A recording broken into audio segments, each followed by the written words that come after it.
in the sky, gazing far into the night. I raise my hand to the fire, but it's no use, 'cause you can't stop it from shining through. It's true, baby, let the light shine through. If you believe it's true, baby, won't you let the light shine through for you, for you, for you, for you, for you, for you, for you, won't you let the light shine through?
In the sky, gazing far into the night. I raise my hand to the fire, but it's no use, 'cause you can't stop it from shining through. It's true, baby, let the light shine through. If you believe it's true, baby, won't you let the light shine through for you, for you, for you, for you, for you, for you, for you,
I'm on my own, broken and alone. I feel the rain crashing down all around this empty town.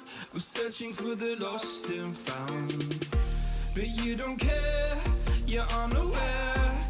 Keep moving like the scars aren't even there. It's in the air like a blazing flare. Don't stare 'cause the flames will burn us. I thought you were the one for me. That's why I gave you everything. Held you close by the stormy seas. Oh, you meant the world to me. I used to kiss your head when you cried for me. Hold your hand while the pain was over. Keep you warm by the roaring sea. You meant the world to me.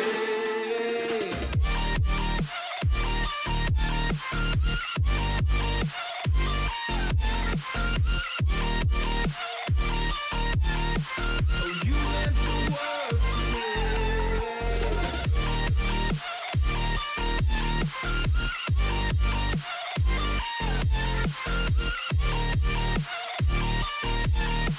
Oh, you meant the world to me. My darling dear, you're never here. When I'm in pain, you hide and disappear. Like shadows in the atmosphere, charting the stratosphere. Yeah. I prayed for you and kept you near, in hopes you'd chase away my fears. I'm on my own, you made it so, and now I'm chasing nightmares too. I used to run with you through the great big leaves, laugh at you when you laugh at me. Hope for us because I believe the home was just you and me. I thought you were the one for me. That's why I gave you everything. Held you close by the stormy seas. Oh, you meant the world to me.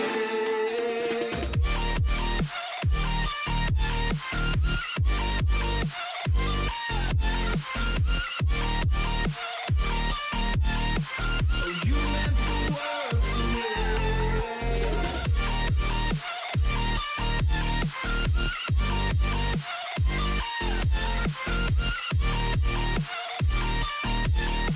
Oh, you meant the world to me. Oh, I'm gonna do this on my own. No point in blaming you, you did not know. Oh, I thought you were the one for me. That's why I gave you everything. Held you close by the stormy seas. Oh, you meant the world to me.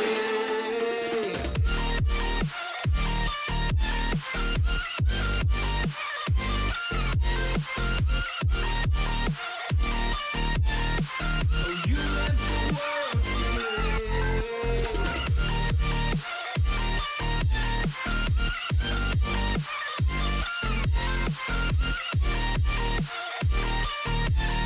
Oh, you meant the world to me.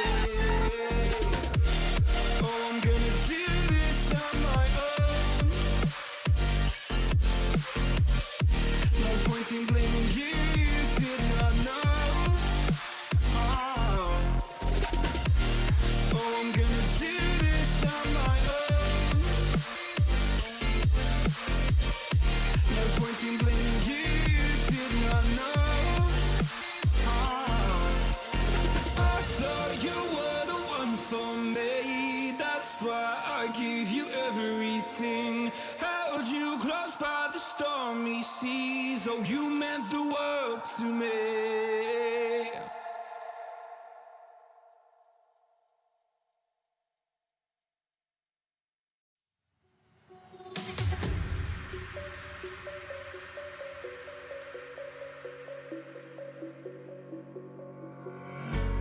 When the lights go down, I see hell in you, but you don't care, no, you don't care, no. You just rather watch me fall from a quarter mile. I can see you at the call. Think about it, rain won't tell you what I saw. When you break it off, you'll see who had it all. You had it all.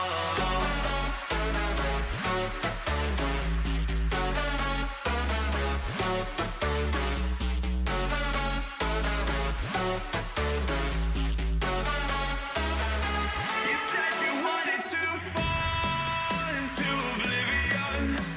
Forget about the world we're living in. Fall into oblivion, oblivion, oblivion, oblivion. I'm going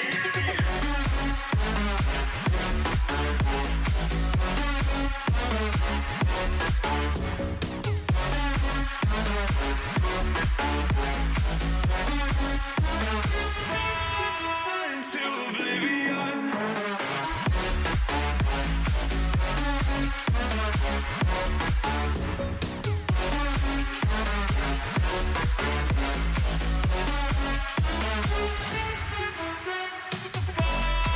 Into oblivion. Forget about the world we're living in. Fall into oblivion, oblivion, oblivion, oblivion. I'm going in.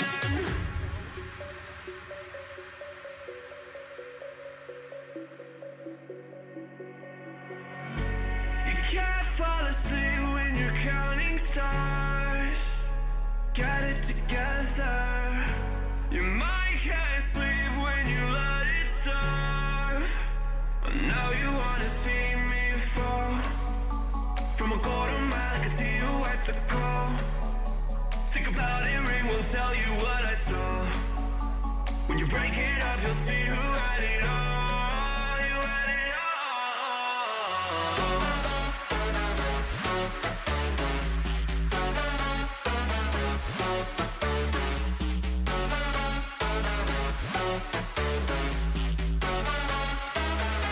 You said you wanted to fall into oblivion. Forget about the world we're living in. Fall into oblivion, oblivion, oblivion.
say it like that.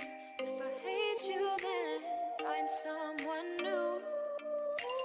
Baby, but you know I never will.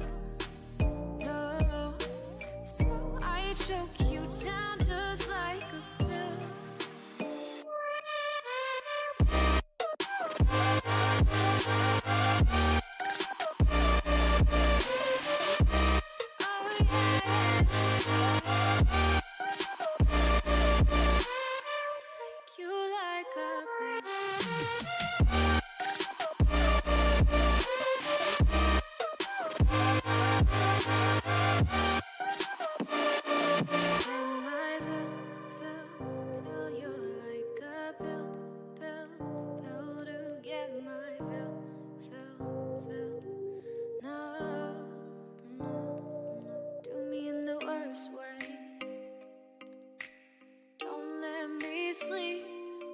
Say sorry.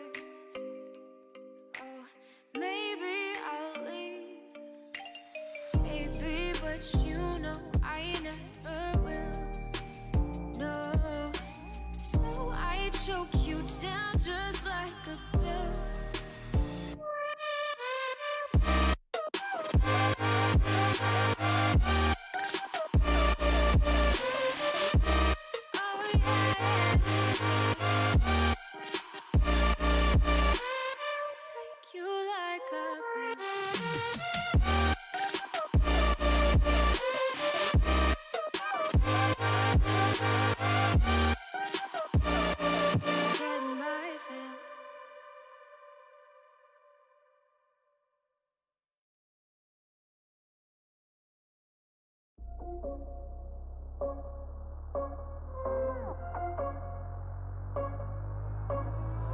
Rising with each beat of the music is bringing little flames in the fire that keeps burning.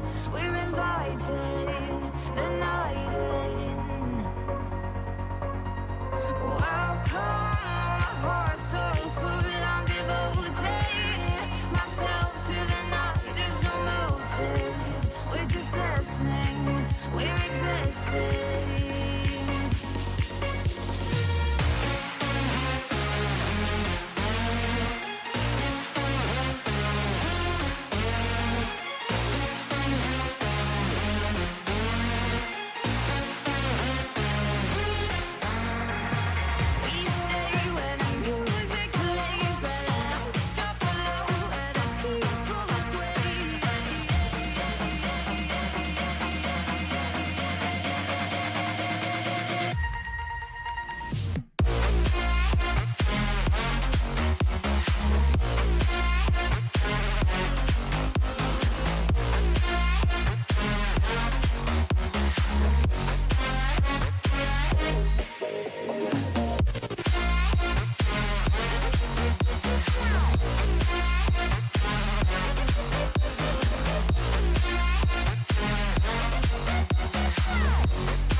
Ladies and gentlemen, welcome back to the Collegiate Rainbow Six League. My name is Kegel, and with me today is the wonderful and awesome DJ Dextrose. Hello, DJ. Hello, Keg. I'm happy to be here casting, and tonight we have a wonderful match to follow up Montreal's win on match 1 earlier. If you missed that one, we'll have the VOD on our Twitch. But right now we have Illinois State versus Boston with friends, and this is just going to be an exciting matchup to view. We have the C2 going against the C15, but don't count Boston out just yet because they were the C2 back in Season 4. They have a lot to still contest for. Well, contestant is the name of the game, quite literally, because it's a competitive game. Now, going through, it's going to be interesting to see how all the teams kind of play together. We're going back to Clubhouse once again, to nobody's surprise. It's always Clubhouse, DJ. It's always Clubhouse. But what's up? You gotta have that good time, man. Absolutely, but of course all the fun parts of the map we never really get to see in the spectating, but we will be starting the map relatively soon. I'm curious to see how this is going to go. We do have pretty much all the names that we're supposed to be looking for on the map. I, of course, messaged both the... Sorry, there's so much noise in my background. IGLs before the game started to really ask what to look out for, and both teams just pretty much gave the same responses of, oh, you know, just come watch us win. So only one of them's going to be right tonight. Yep, and with that, we do have the players ready, and we're going to be loading on into the match. And Clubhouse, we're going to start with Illinois State on the attack, Boston on the defense. This map is going to be Illinois State's pick, so hopefully they're prepared to do well on this. I hope so too. I mean, what it's going to come down to right now are the operator bans. Now, of course, the first one I can almost guarantee I'll donate all 3 of my kidneys to see that it's going to be a Thatcher ban going out next, or first. I actually think it's probably going to be a Maverick or something unconventional. I don't think we're going to see the Thatcher band coming out, at least not from Baylor. I think they're going to do something a little bit more that fits with their defensive strategy as they're starting on defense first. And first, wrong. Yep, the first one to go down is going to be the Thatcher, to no surprise, unfortunately. Now, the second ban, DJ, I think you're right. I think we're going to see a much more unconventional ban. Now, lately, we've been seeing a lot of Capital, Maverick, and sometimes we see some crazier bands, but it's usually between those two, maybe sometimes the Thermite, but we're about to find out. What do you think your last minute predictions are going to be? Probably just the standard Maverick, you know, but no, Monty Twice in a row. In match 1, we see Thatcher and Monty taken off the board, and that's the attacker band's gone. We have all 3 hard breachers on the board. That Maverick, it's going to make defending those walls practically impossible, so I'm really worried for the defensive bouts of both Boston and Illinois State right now. Yeah, and the Maestro going down next as well. These are identical bans that we had between Montreal and Step Bros as well.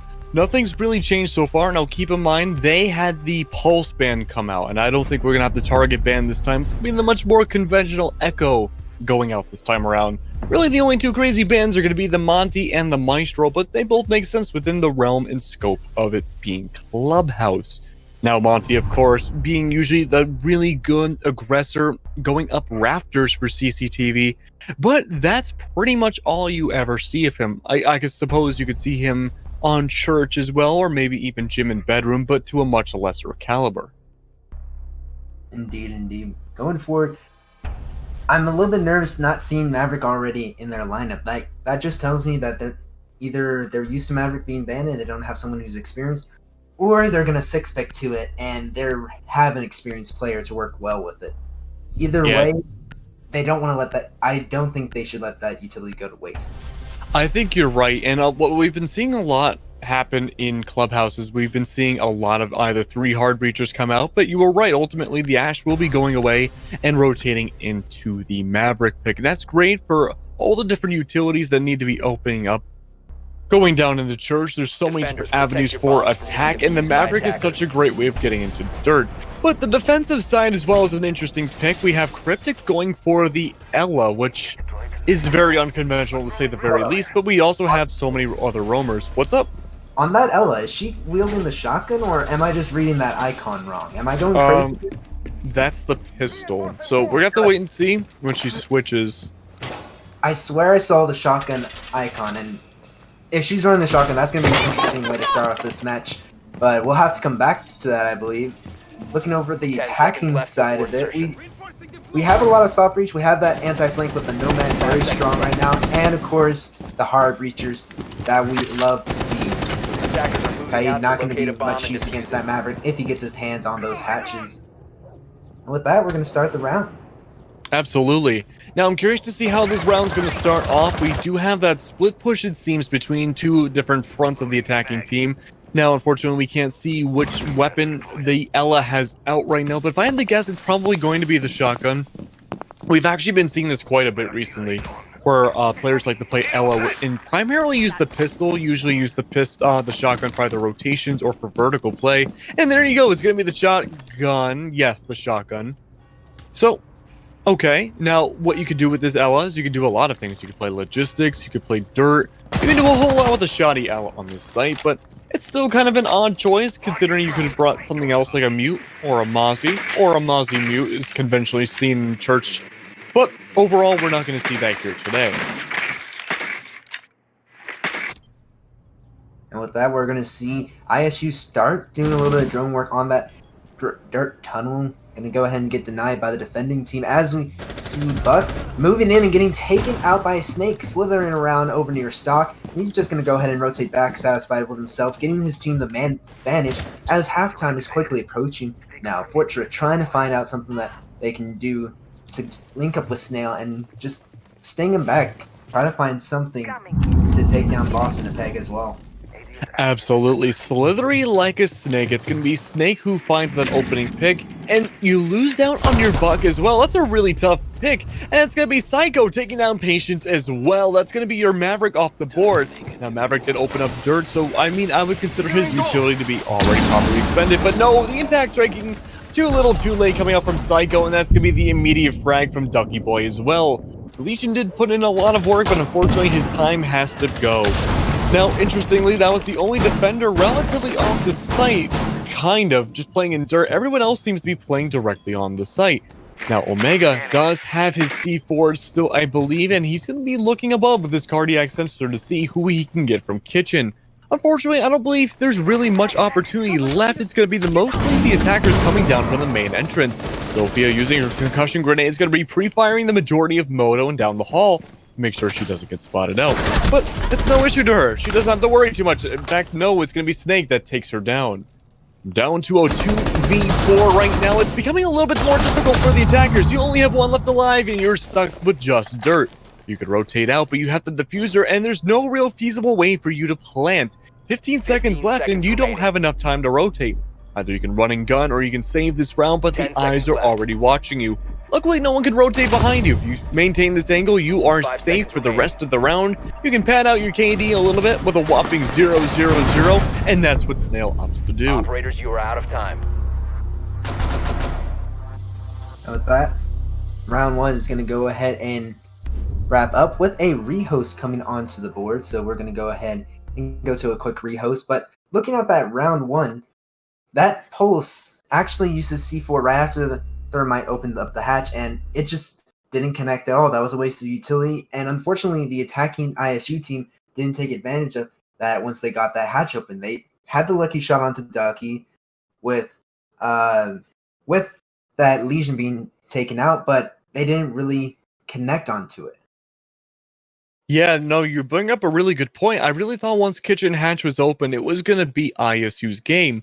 But no, that kill on the Ducky goes down, and that was really the only kill we saw go against BU's team, which, okay, interesting. And with that being said, we don't, at least I don't really know what happened to the attackers after that. We saw the split push go down with the Zofia. go down the main entryway, and then we saw Thermite go down dirt, but everyone else just was not accounted for. They got picked off super early on. But that's the way it goes, and we do have a rehost, unfortunately. But yeah, I mean, overall, the operator ban's not terribly crazy, but we didn't really see anything to benefit or hurt either team either with these picks being banned. Yeah, I gotta say, what coming off that round one, I'm a little bit worried for Illinois State on the attack. They have that side for attack. This is their map pick, so Boston chose into the defense, but not being able to take advantage of what they had, opening up that patch with relative ease, finding that lucky pick on Legion. They didn't press the advantage that they had. They didn't keep moving forward. They just kept on being found out, and it was just unfortunate. They had their stuff lined up on the blue side of the map in dirt. They just needed to rotate around for Hatch and keep that coverage over there, but they chose to split up for more of a half and half push, and that just divided them too much, I think.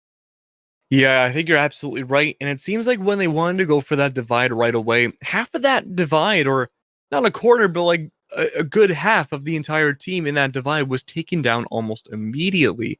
Again, the Buck and Maverick really didn't bring a lot of utility other than their opening, their opening shtick, what they needed to bring to the table. But besides doing the bare essentials of what they needed to do, even then, they couldn't really bring anything to the table to really send the other team over the edge.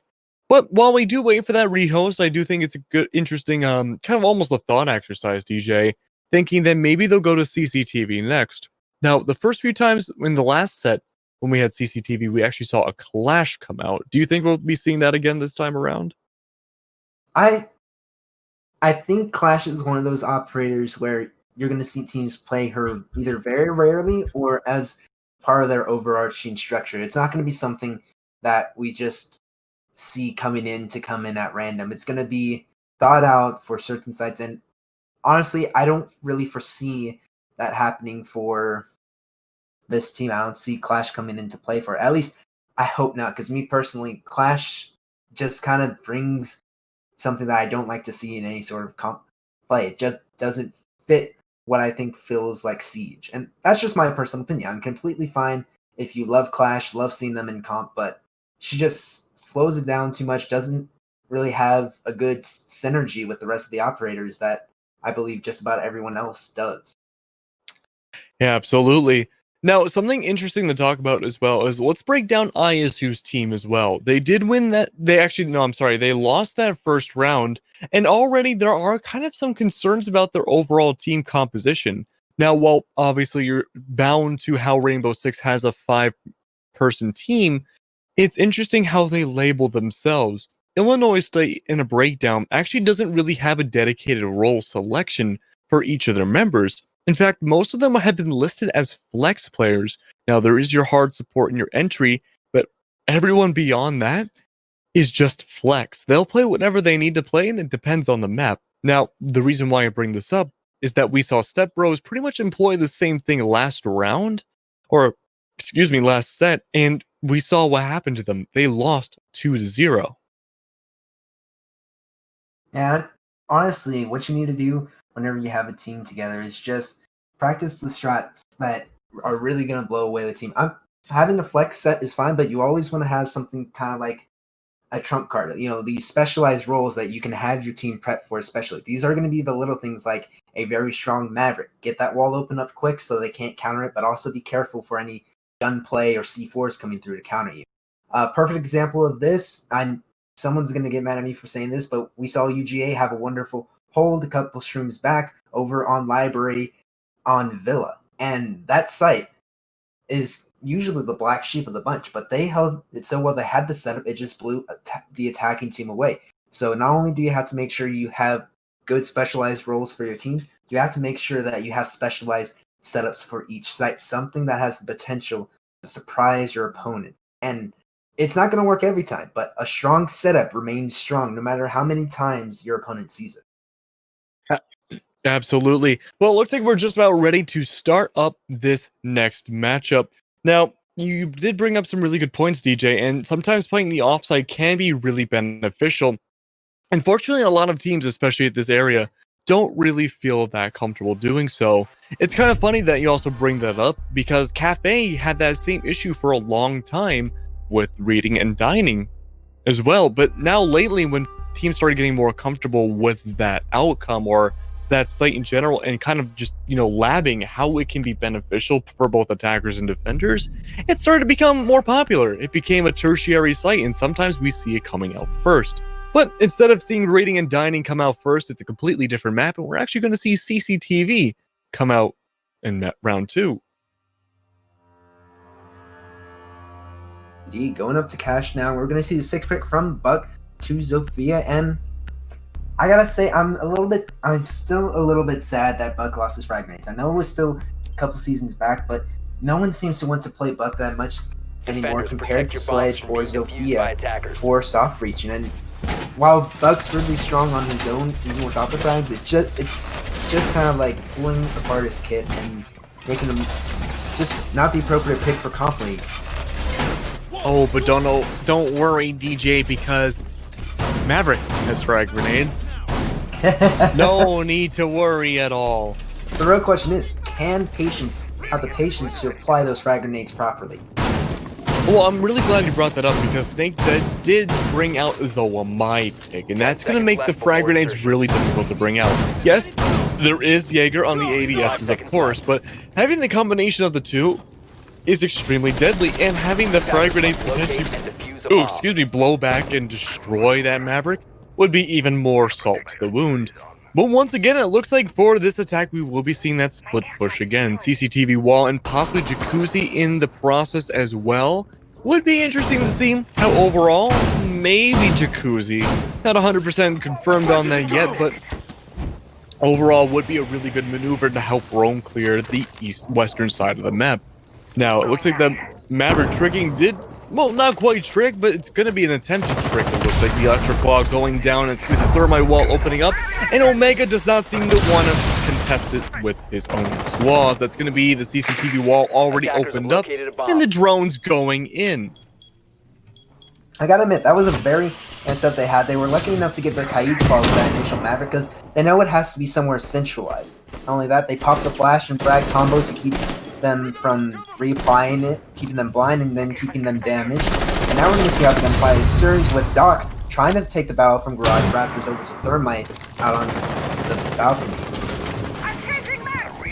Yeah, Raptors is going to be very difficult to contest in the beginning. Psycho holding on to it as much as possible. Omega and McDowell already taking a heap and load of damage on site. Now, of course, we have Cryptic down below inside pool table, just completely ignoring everything, waiting for the opportunity to flank. Ducky Boy on the Nomad, however, could be a stop to that.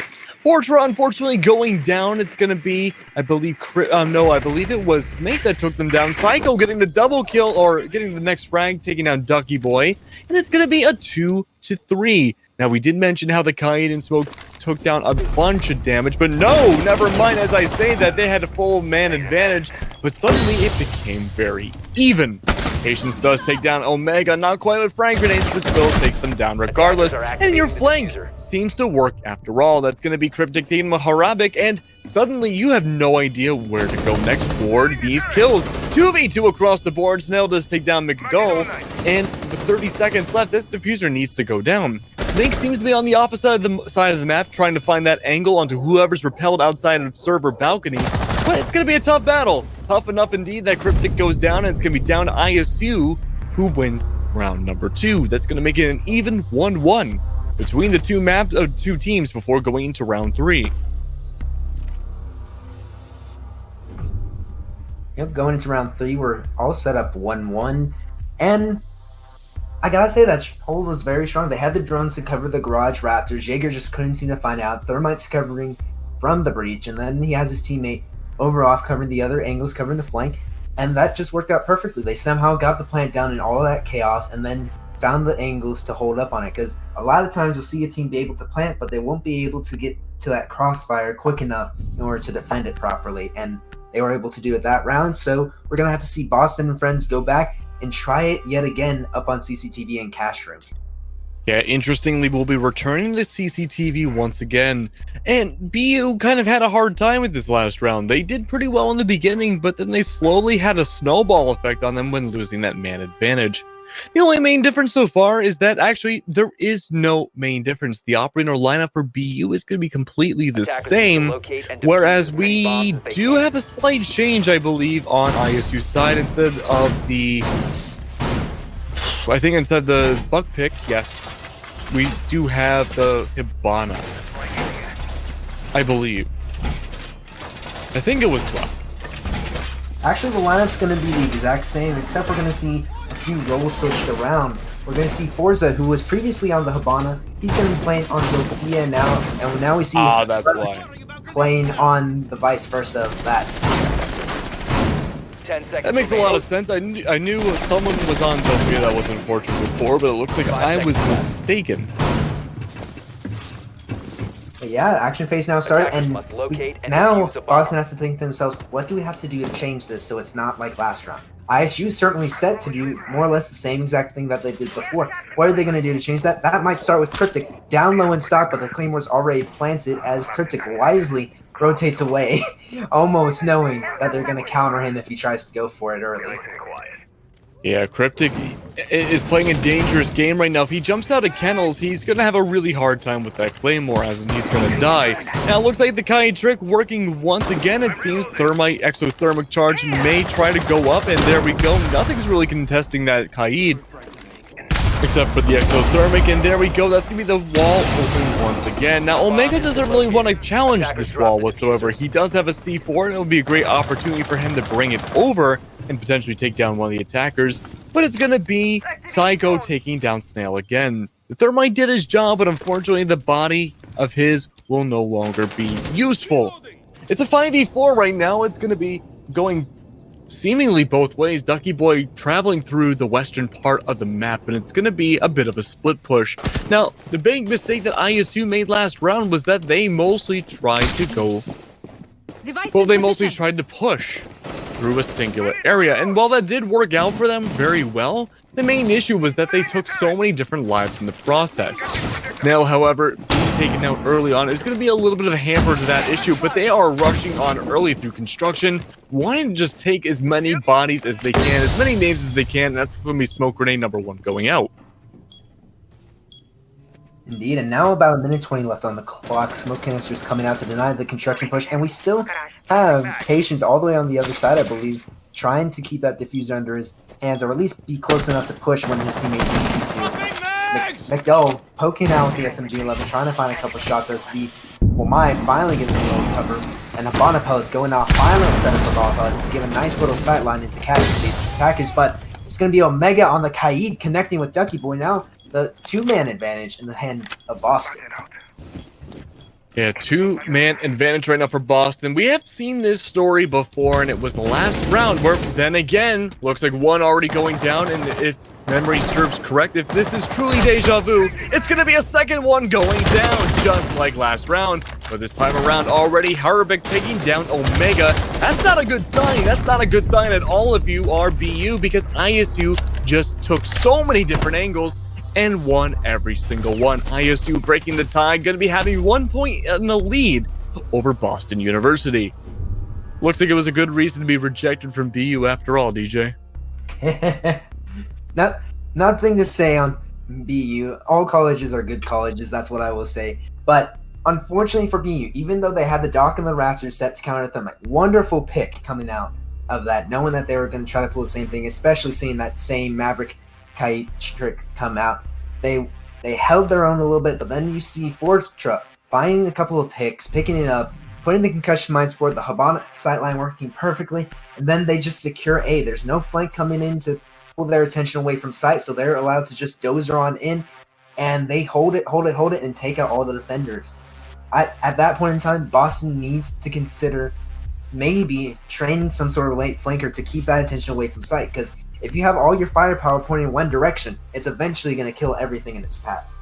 Absolutely, and that's what ISU took the most advantage of in that last round.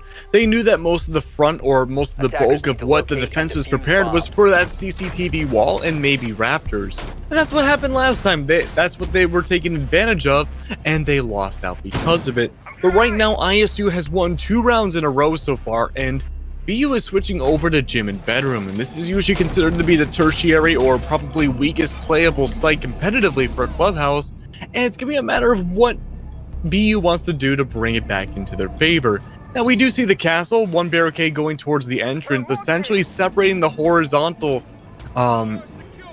roam, I suppose, or the horizontal traveling possibilities for the second floor, and that would pretty much either force you to destroy the barricade or rotate all the way from the third floor or the bottom floor to get to that gym and bedroom. It's going to severely limit where these attackers can go in the very beginning, unless it's dealt with quickly. Indeed.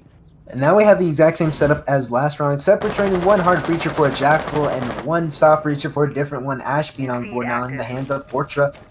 Is Ash going to be any good, or is it just going to be a no-brain play from a comp player? Hopefully they'll be able to put it to good use on the side of Illinois as they start approaching the jacuzzi wall to pop out an open. Same exact strat coming forward. There's not even a bandit or even a Kai to worry about, but that heat jammer will probably give them a few difficulties. No, it's not even there. And with that, the wall is going to be open before the 2-minute mark even rolls up. Yeah, already that jacuzzi wall completely opened up. It's going to be Omega hiding inside the bathroom on the site, not roaming around. I'm curious to see where these black-eyed cameras are going to go. We don't see where they're at, unfortunately, but it's going to be the Ash already opening up the barricades onto the site. Normally, we do have defenders hiding inside CCTV, but it looks like it might just be Snake on the castle who's doing all of that work. And the answer is yes, but nobody's focusing on CCTV this round. That's very uncommon to see attackers not focus at all on the eastern part of the map and just focus either solely on the gym bedroom windows or the jacuzzi wall. But it is what it is. The C4 is going to go down. Snail doesn't get affected by it whatsoever. Omega hiding at the bottom of the bathroom walls, trying to make sure to hold on with dear life. But it's going to be that Psycho Legion who rotates up the stairs, looking to see what potential picks both them and the Valkyrie can get on whoever's residing in the jacuzzi. But it's a really tight angle. That leftmost wall is still closed up, that reinforced wall, so it's going to be impossible for anyone to really find some tight angles. But no, McDowell on the other side of the site takes down Fortra, and that's going to be your Ash already off the board. 1 minute left, DJ, and we're seeing very slow plays come out. Of course, as I say that, it does ramp up. Omega takes down Snail, and Psycho does take down Patience to follow up. The attackers are struggling right now. One stuck inside logistics, and it's going to be the Jackal. Trying to find the pre-fires, not going to find a whole lot, and still suffering quite a bit from the bullets. 40 seconds left. One body does get taken out on BU's side, but is it going to be enough? I don't know. Both attackers are separated. The Jackal goes down. Omega's on a double kill streak. He's on a rampage, and it's down to the Nomad. It's funny, DJ, you mentioned that late game flank probably going to be needed for the defenders, but right now it's that flanker who needs the most help. Last one alive, alone and afraid. Gonna be trying to figure out what they can do without the diffuser and 4 people looking to kill them. 10 seconds left. The only option maybe to save, but no, they're going to trudge through it. They were a soldier and they want to find those kills, but the answer is going to be no. A bullet to the head and BU secures the next round. Yeah, unfortunately for Illinois State, they weren't able to find it out. The frag grenade just didn't connect with the Legion coming around onto main stairs, and if that had connected earlier, perhaps they could have found something. And this is just becoming more of a frag fest than anything. Even though the utility is still on the board, we're not really seeing the C4s connecting or the frag grenades connecting. It's just a matter of opening the walls and then getting kills. Regardless of who actually gets the kills, it's just a battle of guns right now. But perhaps we'll see a little bit more as these teams get to know each other just a little bit better in this matchup. Yeah, not only is it chemistry, but it's also adapting around both teams. We haven't seen a single defuse go down so far, I don't believe. We've seen attempts. We have seen attempts, but right now it's been pretty much a back and forth. Actually, no, I do apologize. We did see it go down in round 2, but even then, that was only once, and we're 5 rounds in now. Now, we do see Snake on the castle, potentially trying to 6th pick out into the Alibi, which is an interesting choice for Church. Now, Castle, not really the most useful, but the my choice, much more standard and probably much more useful. Attackers need to locate and Indeed, defuse and bombs. now, down in Arsenal, I still kind of question bringing that Kai, to be honest, because while Kai is useful, Maverick is unbanned. Maverick not on the board, however, so while I'm not against Maverick not being on the board, that utility is insurmountable in countering Kai. Now you have to hope that you get lucky against the impact tricky coming out from Saku with playing that Legion. And if they get unlucky, they do have 2 hard breachers, but if you lose it early to a random flanker on the defense, or if you lose it to those impacts, that could change the course of the round. And just not having a trained Maverick isn't something that Illinois State should be saying. Instead, they should have a Maverick train. That way, when the Maverick is unbanned on the Clubhouse map or any other map where that utility is exceptionally strong, they can take advantage of it, work it into their playstyle. But we're going to see how they do with only these 2 hard breachers and no torch to light the way. It's going to be interesting to see why the Jackal might be more beneficial than the Maverick. I agree with you, DJ. I don't think it's more beneficial, especially with Snake already playing a very, very risky angle. Having no cover, decides not to go for it, but ooh, that may have been a mistake. But no, crawling on the floor like earthworms, it's going to be Harabik taking down Snake. Okay, maybe it was beneficial. Harabik taking the words Jackal and his ability to heart, he's on the floor finding the feet, manages to find out Snake, even though he has no feet to be had as the slithering man he is. Nomad's airdrop going to connect with someone, I believe, in Garage or top of Rafters, perhaps. Perhaps so. Playing like a Nightcrawler once again, it seems like the Jackal wants to play below surface, but Cryptic is holding Rafters, like you said. Now, it looks like Fortra might try to push on to Garage when they're all nice and ready, but we're about halfway into the round, and already this person's been on their drones the entire time. A simple run out could change this round right now. Though Mai is already dead, and Harabik has gone uncontested. I'll tell you something that won't change the round, though. The 1 ADS that Cryptic has in his pocket. Ooh! But he follows that up with a headshot, so you are forgiven for that, Cryptic. You've made your value worth due. So I can forgive that 1 ADS not being placed. Yeah, I mean, there's not a lot of reasons why you wouldn't put the ADSs down. Maybe at the very end of the round, you want to make sure that this flurry of grenades don't take you down. But even then, that doesn't make a whole lot of sense. But it's going to be that Zofia that rotates all the way around into possibly dirt or a kitchen. Thermite Exothermic's going to be opening up the kitchen hatch as well. And you have Ducky Boy holding at the bottom of a generator, waiting to see who I believe is going to be Cryptic. No, I apologize. I believe it's going to be Psycho on that Legion. But it's a bit of a back and forth in terms of these kills. It's going to be the barbed wire that goes off, and that could be a really big telltale sign. In fact, it is, because that's Cryptic taking out Ducky Boy. You lost your flanker, and you lost one of your lead roam clearers, and you're kind of in a really bad position right now if you're ISU. Now, if you're BU, you have all the power in the world to pretty much do whatever you want. You lost out on your 1 Mai, but you still have those magnets on the board. You're coming down to 30 seconds, and the diffuser is still in Thermite's hands, trying to find your way onto Arsenal, and it's already covered in defenders. But it won't last much longer. It's actually going to become a 3v1. So many kills across the board. Cryptic takes 1. That's going to be not enough. ISU winning round 5. That's going to be another round for ISU, bringing it back. It's been a back and forth, and I think, DJ, you said it best. Just using pure gun skill, not really a whole lot of utility, except to bring them to those final moments. I gotta say, what I love about that round 5 right there, that is exactly what should have happened back in round 1 when Boston was initially on Church and Arsenal before the rehost, because they got that hatch open. If you keep your Thermite there pressuring it, throwing those flashbangs in, you're able to secure Arsenal. And we see that even when the flanker comes in from blue and manages to get the pick off of dirt, you have someone at the base of main stairs and you have someone dropped in Arsenal playing the diffuser. That puts the pressure on the defenders, and they made it work. So I am glad to see that they came around, chose not to split up their attack again, and it stuck. Now they have the potential to go into a round advantage before the half here on round 6, if they can manage to win out on Arsenal yet again.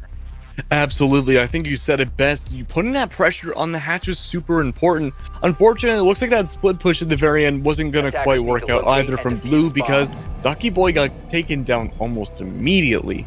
But returning to Church once more, this will be the last chance for BU to really bring it even in the half. But ISU right now might have it in the bag if they can continue to adapt around the mistakes they made that last round, even though they already won it.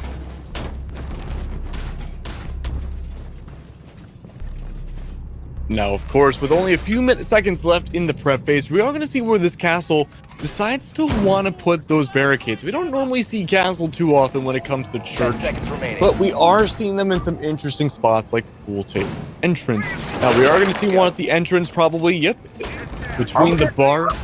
What's up? A roam game on Arsenal. Are we going to see a roam game on Arsenal? Castle's off that bar, and he's opened up the hatch for Jim. We see it, the outline upstairs. 2 people actually lurking upstairs at least, and I'm excited. Boston's got my attention now because 90 to 90% of the time, just random statistic, not accurate, but like majority of the time, you will not see a flanker upstairs unless it's just to throw the attackers off and catch them off guard. So, yep, we have to keep in mind this is an SSG roam, which we've been seeing quite a bit. It doesn't work quite as effectively as it did, say, earlier this year, but that's just the way metas change. We are seeing the castle come out once more, and again, we don't really see castle come out for church and arsenal too often, except for this SSG roam. The problem is only really SSG can play it super effectively, so just kind of copy and pasting the style that they have isn't always the most effective thing, and more often than not, we usually see the attacking team win these rounds.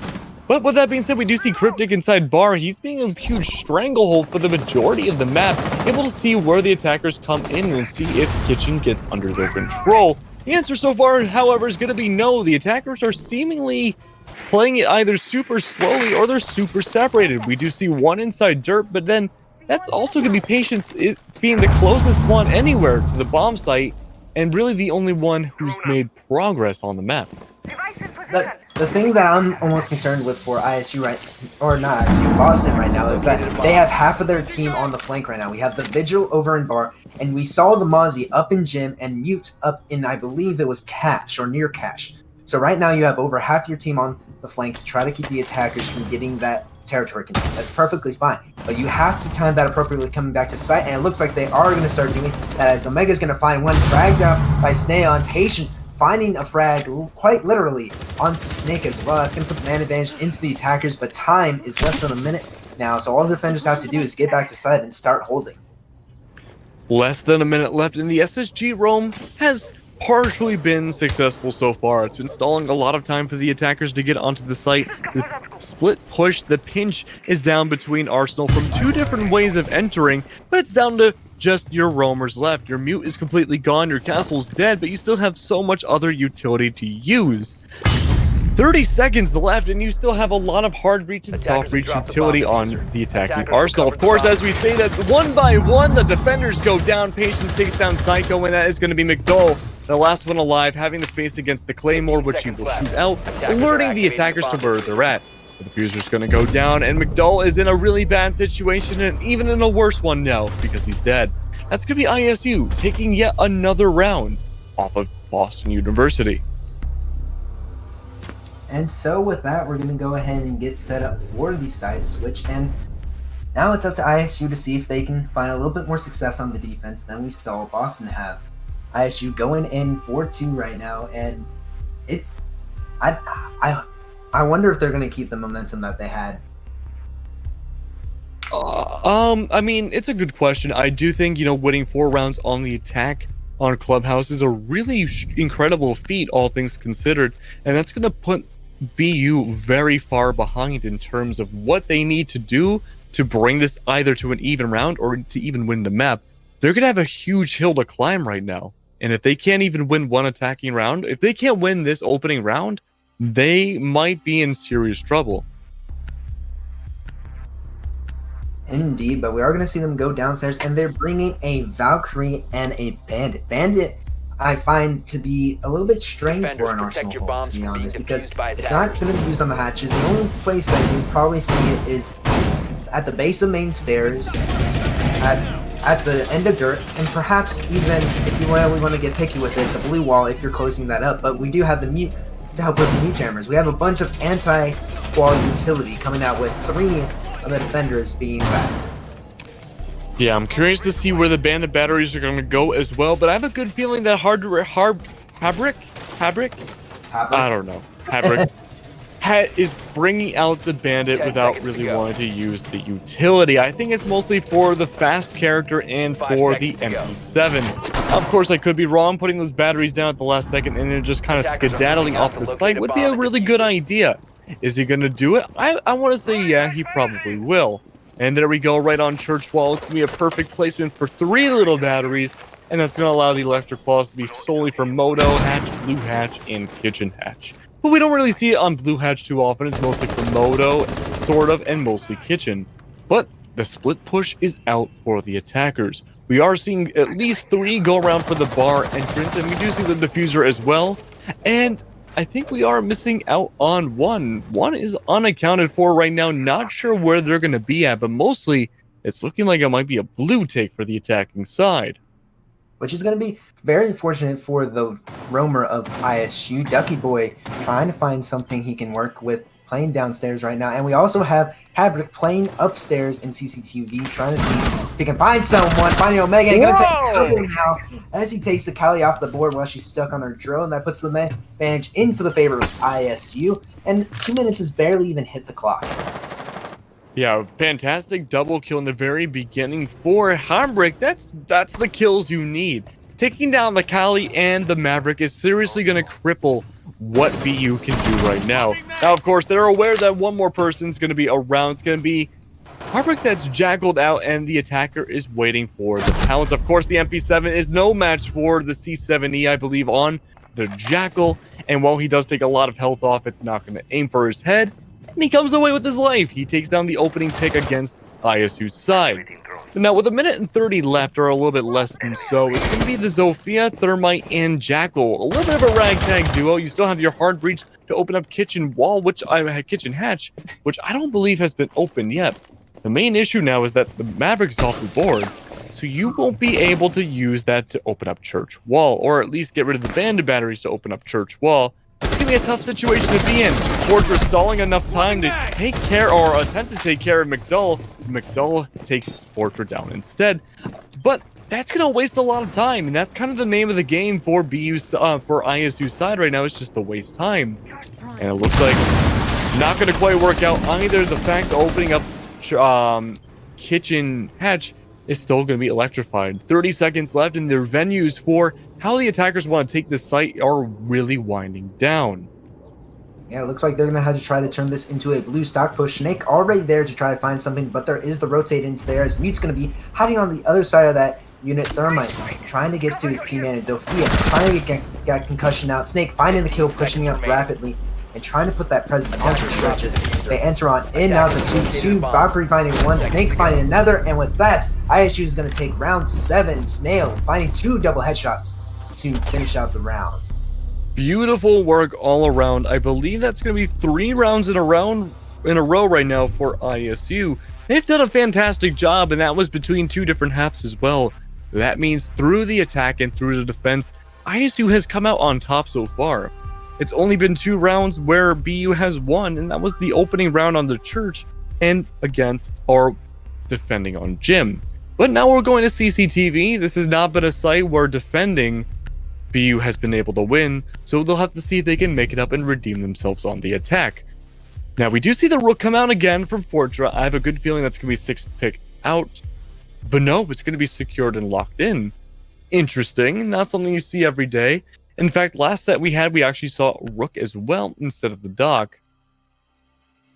I swear, if we go over the difference between Rook and Doc for a second set, I'm going to break my headset or something. But yeah, I really hope that they use the impacts for full necessity, because I will note on the last set, a lot of those Rook picks were just more for the runouts or for the wild spawn peaks. You know, the utility was still there with the Rook armor, but, you know, having those impacts, he's the only one on his team that has that, and we are going to see it used on the top of red stairs to open up that rotate. So luckily they're putting all of his utilities to good use instead of just taking his armor and then trying to get fragged. Which is good. I mean, I think we saw that in the last set as well, where he put the armor down. That's going to make sure all the operators on the board don't simply just die when they get shot a lot. They will go into a guaranteed DB and state unless they get headshot, which is good. All things considered. Interesting kite plot placement as well. Barely going to hide away from any Mavericks. Just going to be a little bit out of reach, but overall, that wall should be able to stay up. We do see a Kali though on the other side from the attackers. That could be a little bit of a dent in the Kaid's plan, but overall, still able to something to be counterable. The thing is, regardless of them burying the Kaid, that Maverick could provide enough between the Kali and the Maverick. They can easily open up that, regardless of that buried Kaid claw. Attackers dropped the diffuser. That's very true, and it's a matter of whether or not they'll recognize where the electric claw is to take it down. It's very They're starting with the bottom though, so this may turn out to go up against Boston right now. They're starting with it does provide a nice little sight line, but that means if your Maverick tries to open up that left side again, he's not going to be able to do anything with it. Jackal finding 1 kill off cam onto the bandit. That's half the anti-utility gone. And now, exactly what I was saying, the shots coming through the floor as Fortra on the top of Rafters, taking advantage. Maverick's one weakness is that the fact that holes go both ways. Bullets can pass through just as fine for the defenders, but the upside down thermite is going to work off perfectly. That's what they were going for. And the wall is now open with only about a minute 15 taken off the clock. Fantastic. Able to open up that wall. That's going to be a huge point of reason for the attackers to progress onto the site. However, the defenders already lost out on that bandit, who I'm still not really sure what they brought to the table in terms of utility. A minute and a half left in the match, and it's going to be kind of a standstill right now. Both teams are figuring out what they want to do next, how they can push forwards, and what can be done to really make this work out. Instead, that last exothermic is going to be used to open up garage, so they might try to push through rafters, which would be an interesting choice, considering that Fortra has gone by pretty much uncontested the entire round. Of course, as I say that, Omega does take down Fortra, and that's going to be allowing Raptors to be fully under control for the attackers. And plus, the man advantage is in their favor as well. This is looking more and more like a BU round every single second. Now, if the sniper shots go down, it's going to ensure that pretty much no one on B is able to get onto the site. But of course, the free fire as well, not going to connect with Snail. Snail is going to go down from the snake. Funny how nature works, and it's going to be Omega who brings it back, and BU wins flawlessly in the second round in the second half against ISU. And so now they stopped the streak that ISU had, and we're going forward with this. Boston has to take advantage of this. Now they've stopped the momentum. They have to make sure that ISU doesn't gain that back. Otherwise, we're just going to see ISU get 2 more rounds on the board and then wrap up this map, moving on so we can get to Villa quicker. I still have doubts about bringing that Kali though, especially as we can see that Maverick and Thermite can open up a wall well enough by themselves. I believe that's a little bit of wasted utility to not bring someone else onto the board, even if it's someone as simple as Habana who provides someone else in case Thermite's taken down. I can understand where you're coming from. I think there's different schools of thought when it comes to bringing Kali for Clubhouse. There's a lot of huge line of sight that Kali Sniper can use, especially in post-plan situations. But the main issue with that plan is that we don't really ever see these post-plan situations because Kali is so up close, or people just frag out and win. So I understand where you're coming from. A lot of T3 teams like to go for the Hibana, Maverick, and Thermite combo, which allows a lot of different flexibility for what you want to open up. That's true. So it really depends on how the other team plays and what your understanding of the other teams are as well. And it's kind of malleable. You can choose which one you want to go for. Indeed, but at the end of the day, fire rate will always reign supreme in a gunfight, and that's what we said since the beginning of this map. No matter what the utility that they put on the board, at the end of the day, they're treating this more like a team deathmatch than a utility burner. And that's perfectly fine, but if that's how the match is going to be played, you want something to match it for every single one of your players. That's very true, but it depends. Well, you got to keep in mind up close, the USPS for the Kali is also on the board. We haven't seen it in action yet, unfortunately. I love the SPS. It is a very interesting gun, but we have not seen it in use. Now, of course, as I say, that's going to be patience with the C4, taking down Omega right in the beginning. Your Maverick is off the board, and that is not a great position to be in. That was after logistics opened up. The C4 came out onto the roof and blasted the Maverick into high heaven. Now the lances do go down, but Snail is prepared and ready for the Kai trick. In fact, that looks like one one exothermic already failing. But that's going to be lance number 2 going down. The claws are still up, so it looks like that point of entry will no longer work. Successful Kai tricking coming out from Snail. What's up? Claw's base. Oh. Wait a minute. Hold on a second. The claw is in the base. Yeah, we can't quite see it due to the I- skill limitations, but the claw is underneath. The Kali charge can't reach it, and that's just the biggest restriction with this. Even though I was about to eat my words with Kali becoming viable with Omega down and taken out, she still can't provide the utility that they need. And with that, they're going to have to find a way to push through these windows. Those sight lines may prove to be detrimental. And she's just, at this point, taking blind shots, trying to find someone. I mean, at this point, that's all you can really do. You gotta do whatever you can because the time is ticking down. Possible maybe you'll get some weird penetration shot, go through the walls, but no, somehow that headshot supposedly misses. That really should have connected. Ducky Boy right now hiding behind this small little mattress, trying to figure out how to dodge and weave the Sakaro sniper shots. The Sophia charges go down. 3 people are outside the gym and bedroom windows. You are surrounded if you're Jaeger. There's no real good way to back up. Patience still holding down the logistics, and it's going to be, wow, a bloodbath going down. McDowell takes down Patience and gets the double kill on the snail to boot. Now he's holding down really well. Oh, just under a little 50 health. Could be able to push on with that G8. Diffuser goes down. It's a 3v3. But all things considered, I think the defenders might have this one. Never mind, they had it. But the SPS comes out instead. McDowell taking down Habrick as well, making me eat my words immediately. Fortress trying to hold on as much as he can inside of construction, but it's just a very weird angle to attack from. Orchard does get the DBNO onto the Kali, and everyone else is looking around to see where he's going to peek from next. He can't really rotate around. It's going to be from the outside, however, where Snake takes down Fortra, and BU wins another round. And with that, they're looking to keep Illinois State from scoring continuously. And having that early pick on the Mavericks through that hatch with the C4, that changed the course of the entire round right there. If they kept the Maverick, they would have been able to keep the wall open. It would have been completely different gunfight, completely different angles to contest, cover that the defenders wouldn't be able to use.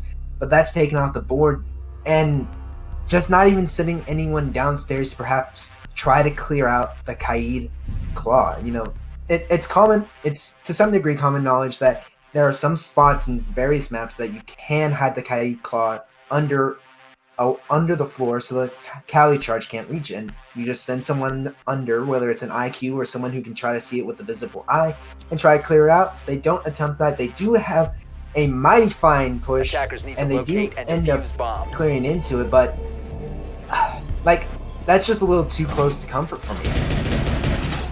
Yeah, it was definitely a really rough round, all things considered, for everybody. I have never seen that particular Electro Claw be used before, and I thought that was a really smart maneuver. There's a lot of T3 teams you don't see do that. You see them either try to Kai trick, sometimes even Bandit trick at this level. But overall, that's probably the smartest option I have seen so far for the Jacuzzi wall. Now we are returning back to Gym and Arsenal once more, and so far, historically, this has been really an ISU map. Well, BU did win the very first attacking round, but defending round, but now with them attacking, it's been mostly for ISU's favor. So at this point, what do you think makes it more attacker side, at least for this matchup? Do you think it's the Maverick? Do you think it's just the way these teams are playing? What's changing it so that these defenders who typically have the advantage in Siege aren't having it as much? I think that's a really good question, DJ. I think it comes down to how the attackers are playing it.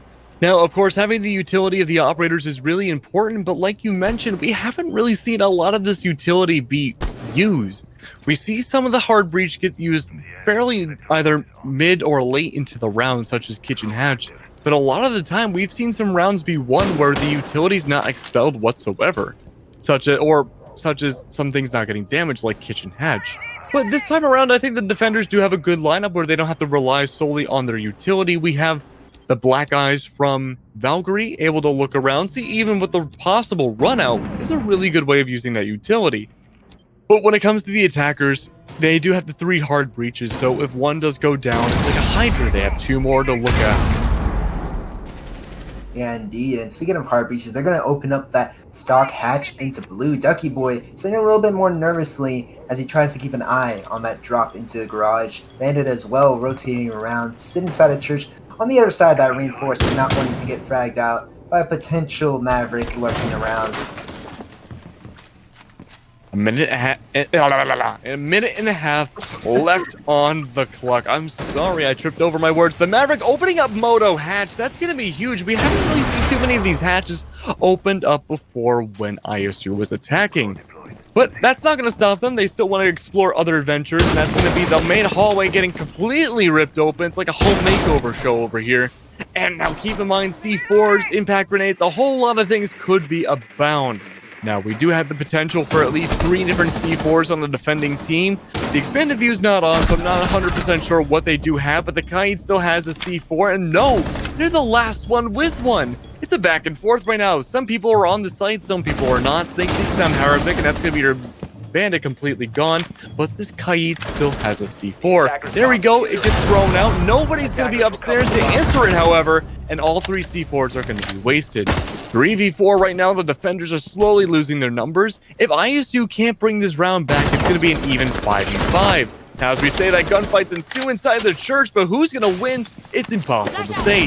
20 seconds left. The time is becoming in the defenders' advantage, but they're losing down on numbers. A pre-fire through the wall is going to be Ducky Boy taking down Psycho, and a double kill from the Legion takes down 2 of the attackers. Patience securing another one, and it's down to Cryptic, the last one alive, to figure out how to pull a rabbit out of a hat from what was seemingly a winning situation. But the only answer to that is, again, another bullet to the head. It's going to be ISU bring it to match point for map number 1.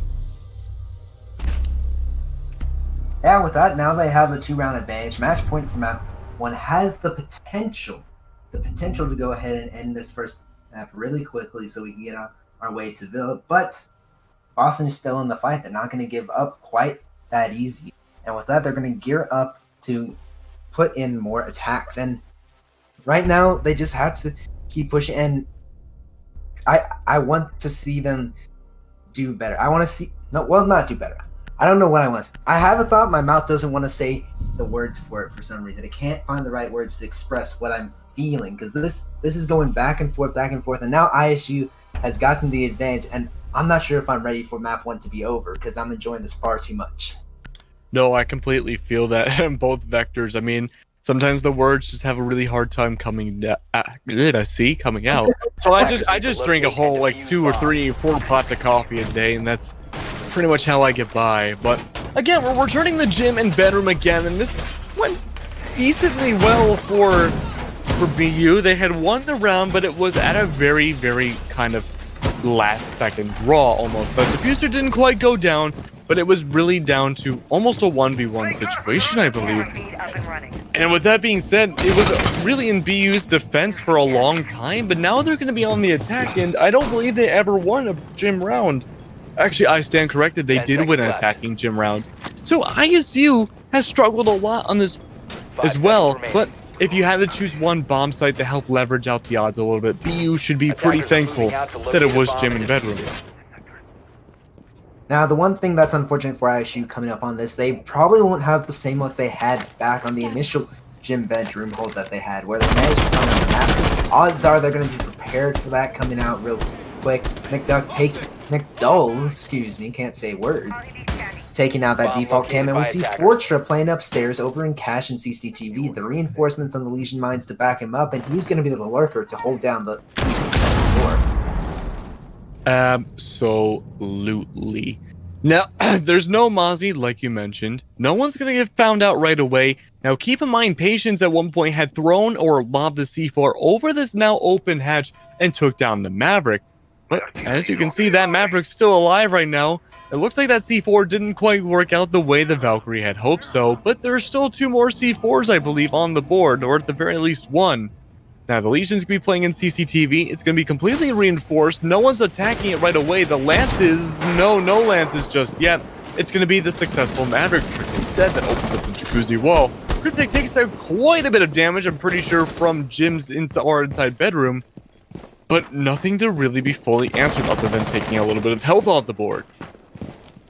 Yep, and now we're getting close to halftime. ISU just needs to wait out the clock, and so they're playing very cautiously, not going to be too aggressive with it, and that wall is still not open. The Cali is sitting right outside the Buck, rotating on over now, and he's going to be the one to open this up so they can enter. Now it's going to be up to the defenders to try to deny them. They do have that castle barricade pre-broken, and that little bit of extra time might be exactly what the attackers need just to swing in and secure Jim. We are going to lose a black guy, I believe, that's set right behind that jacuzzi wall, but there's another one in the shelf watching for the Jim push. I don't believe we aren't going to have anyone lurking downstairs for his late C4, but we might have Kaid be able to toss one through some sort of rotate hole. That's right, that C4 would be a great plant denial, but it looks like the attackers are having a really hard time getting onto the site.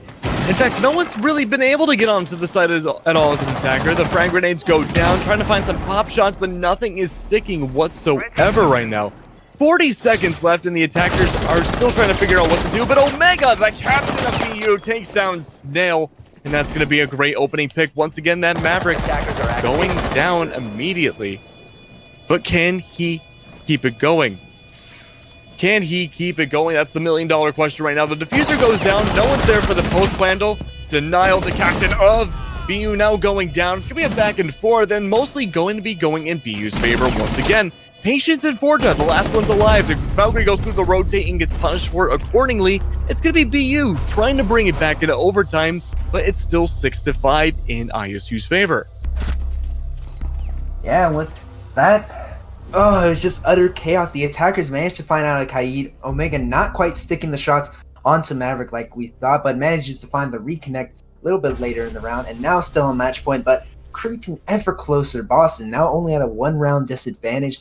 They gotta push everything if they want to try to get over into this overtime, as we're going to the classic cash and CCTVs, the thing that every single team prepares for. It's Clubhouse's staple. Hate it, dread it. Every single thing. I can't quote Thanos. I don't remember the quote. I've lost it. Destiny still arrives. Destiny still arrives all the same as we go back to this to see if we're going to finish up this map one now or head on into overtime. I really want to stay unbiased and impartial, but I feel like this might go in ISU's favor purely because we have been seeing the most consistent wins in BU go on Gym and Bedroom, and they already won that round. They're gonna have to wait a little while before it returns to Gym and Bedroom, and if they do, it's gonna be an overtime, but that means they're gonna have to win a CCTV cash stream attack first, which they have yet to be able to do. At this point, I'm fairly confident in the defenders on this. I'm gonna side with the defenders simply because overall, if they utilize their utility correctly, if they've learned from what the attacker strategy is, if they utilize what they have on board between knowledge and physical apparatus in the game, they can easily hold this. It's just a matter of putting pen to paper when it comes to this, and it looks like they're going to try to hold as many reinforced walls as they can and just slow them down. That's going to be probably what you have to do best when it comes to the attackers. Just slow them down, take the gunfights extremely slowly if you're ISU, but BU needs to play a little bit faster. They need to almost overwhelm the defenses. They need to split push and take the angles and actually win gunfights. It's something we've been seeing them struggle to do quite a bit as well. And we've been seeing mostly very linear attacks. We've been seeing pretty much just either pushing one way or another, whether it be CCTV balcony like we're seeing right now. C4 going to go down, not going to connect, or we see them attacking from construction. It hasn't really worked out either way so far, but the Maverick trick is going to try to be almost successfully in effect. I'm not really sure what... Snail has learned from the old states of Boston. He's going to be prepared. Who's going to win this gunfight? Snail's peeked on in. The Maverick's happening. He's pre-firing it, but the pre-fire is going to happen a second too soon. Sophie's going to be able to dip out of the way, and the wall is going to be softened for her to open up. Soft and beautiful, the way we like it. 2 minutes left on the clock, and that's going to be the CCTV wall open up already. Black guy getting destroyed. That's going to be the run out from Patience. Not so patient after all, especially now that they're dead. It was a pretty good trade, I would say. The Valkyrie for the Maverick. Pretty good, all things considered. But still, you'd rather keep as many people as you can alive. Now, the rest of the team, however, are on their own journey. It seems like they're trying to go for the split push from the back of their Gym and Bedroom. The Zofia has all of B-side pretty much covered under an Iron Fist. Fortress can be hiding, inside rafters, but they don't have an ACOG. There's no decent line of sight for them to possibly take down the Zofia right away. But instead, we have three inside construction trying to snuff out anyone inside CCTV or cache. But it's been working out right now. We do have Harvick from below trying to see what they can do. The Legion mines are going down, trying to deny whatever rush might be coming from construction, but everyone just needs to hold on to their sights.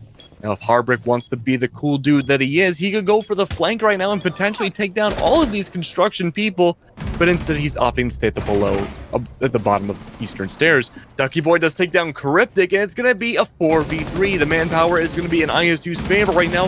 The Buck goes down next. The Zofia jumps in, and no one's there to contest it. It's going to be the Legion that's the Cali that's DB&O. But where are the people contesting the Zofia? Well, there they are. They're at the other end of the hallway. It's going to be Snail taking down McDowell and Snake taking down Ducky Boy. A 3v1. Snake is the last one alive, and just like Metal Gear Solid, he needs to do this all by himself, DJ. 18 seconds left on the clock. He's looking around for any potential ways of getting around, but no, through the hatch below. It's going to be Harbrick going for a pseudo flank, taking down that thermite and securing map number 1. That angle, though, coming out, seeing Harbrick angling on that, lurking downstairs to have the C4 in his pocket in case default plank goes down, and has the hatch open, connects with it, and that's going to be ISU with Patience as the MVP, sitting softly on a map 1 win, 7-5 here on Clubhouse. Fantastic work all around, and it looks like Snake and Patience were tied for those 10 kills. Not a lot of top frags overall, but a lot of really even kills between the board. Overall, I do think ISU just played a little bit more coordinated. They had some better strategies overall, and they took advantage of it. But it looks like we will be going to a 5-minute break, so we'll see you after that while we get this map ready.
Oh, you make me wanna talk back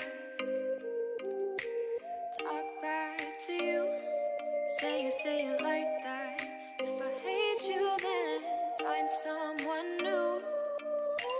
Baby, but you know I never will.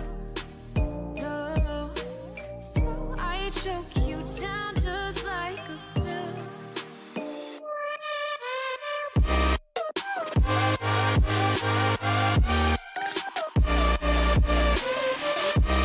Oh yeah, take you like a pill.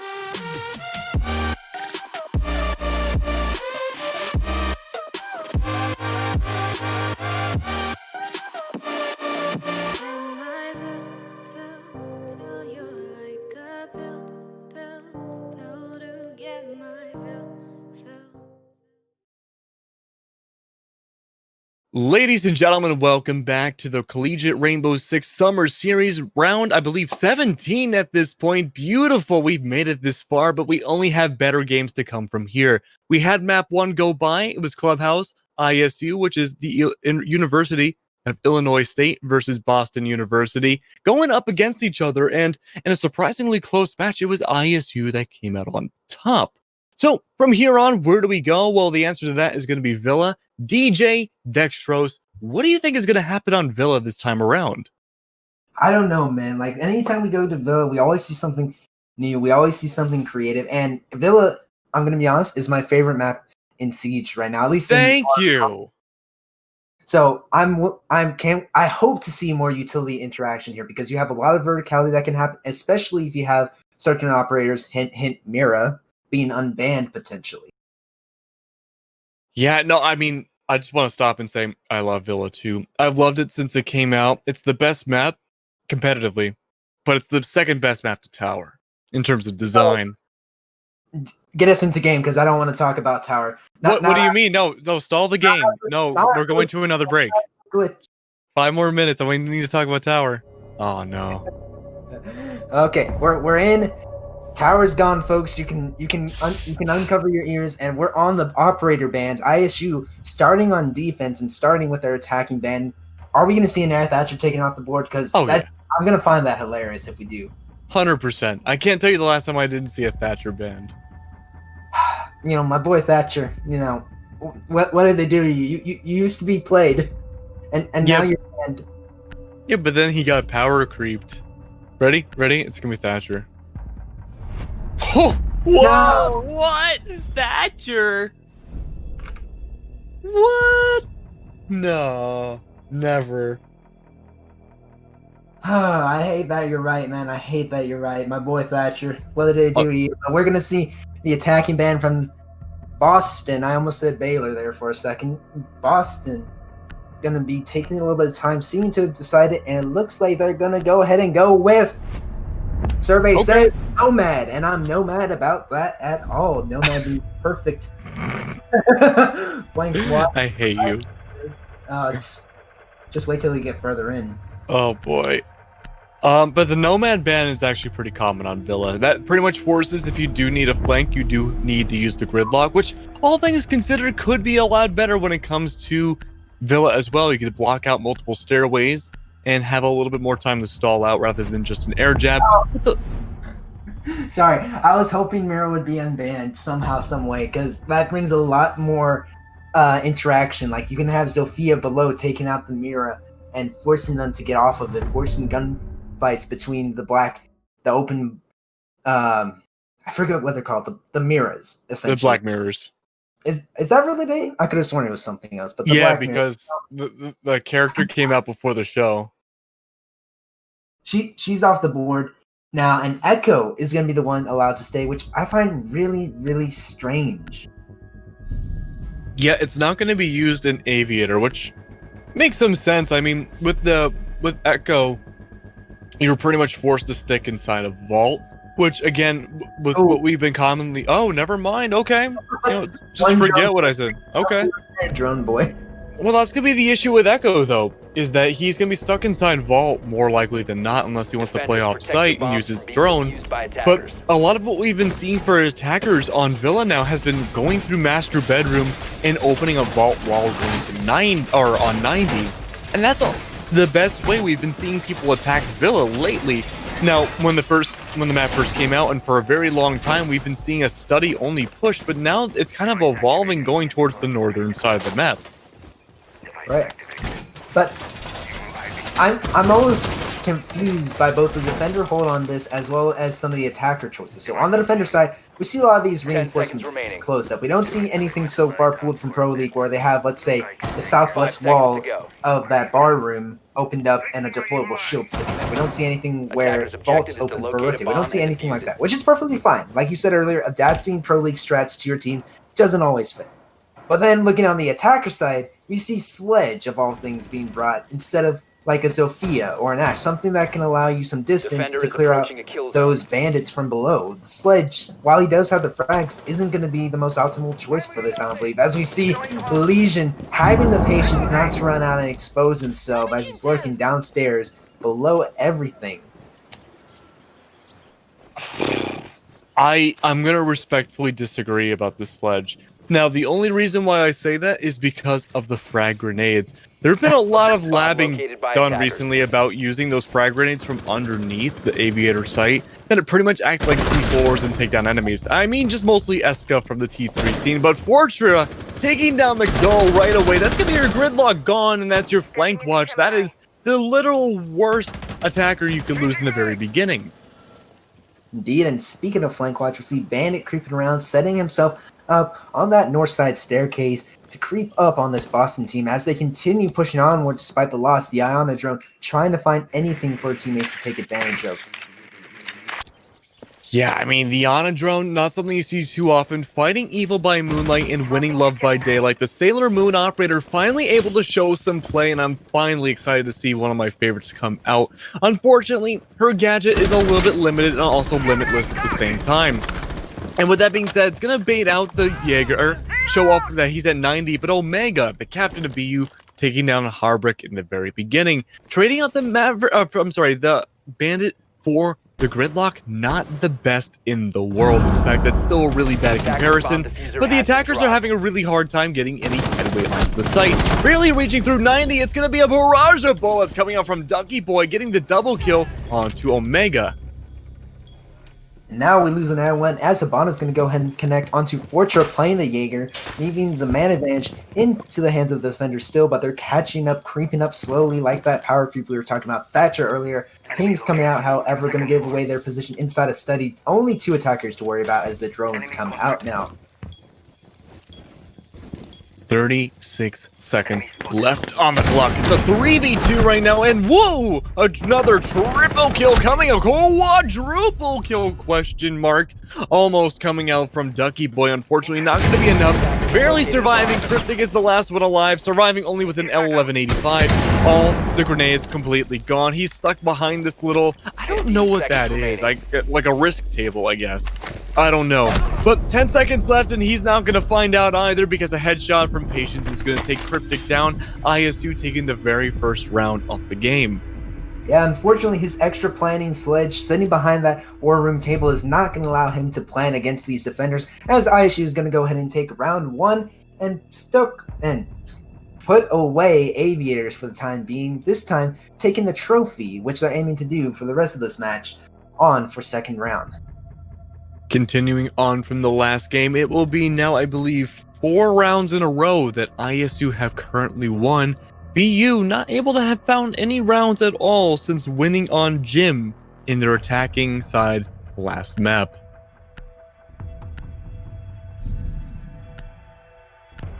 Now with that, are we going to see any 6 picks on the board? Anything to trade out? No Gridlock to be found right now. Instead, we're going to see the Jackal and Hibana is actually going to be traded for the Blackbeard. That means there's going to be no hard reach on the side of the attacking Boston team. And once again, we're going to see Snail opt to bring the Echo. And at this point, while Echo is strong, I'm not so sure I like seeing him show up so much. He is strong in the very late game where you want to deny the plant, but much else, denying the team moving forward, you're going to be exposing your own utility on that. So it's both a benefit and a loss for the side by SU, and it's up to them to make sure that they put it to their best benefit. Yeah, absolutely. I'm curious to see what the Blackbeard can really bring to the table for Master Bedroom. I think if you had to choose any site, this would probably be the second best one. I think Dining would be great to have Blackbeard to face off against, probably out of all the sites that are normally played.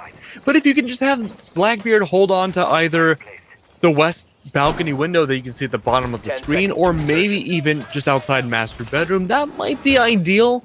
But Blackbeard needs to survive the beginning of the round first, and that might be the hardest option for him if he takes on these early fights. Now, we do see the castle from Ducky Boy, and I'm curious to see where the rest of these are going to go.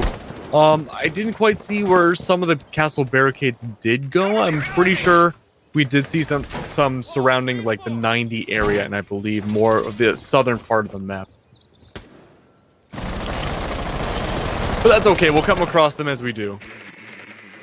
Yeah, honestly, I haven't seen any of them placed down quite yet, but those castle barricades, even though castle's not my favorite operator right now, you know, they can be very fortunate. Speaking of fortunate, we're going to see Fort Troy lurking around, trying to find someone, but it's just going to be a clone, the Iana, tricking him out yet again, just like round one, and he's going to be spooked, sprinting all the way back to 90, sprinting all the way back to the trophy case he keeps at home, actually stopping and trying to see if he can find something to work with, as we're going to see the attackers trying to drone him out and keep some intel on him.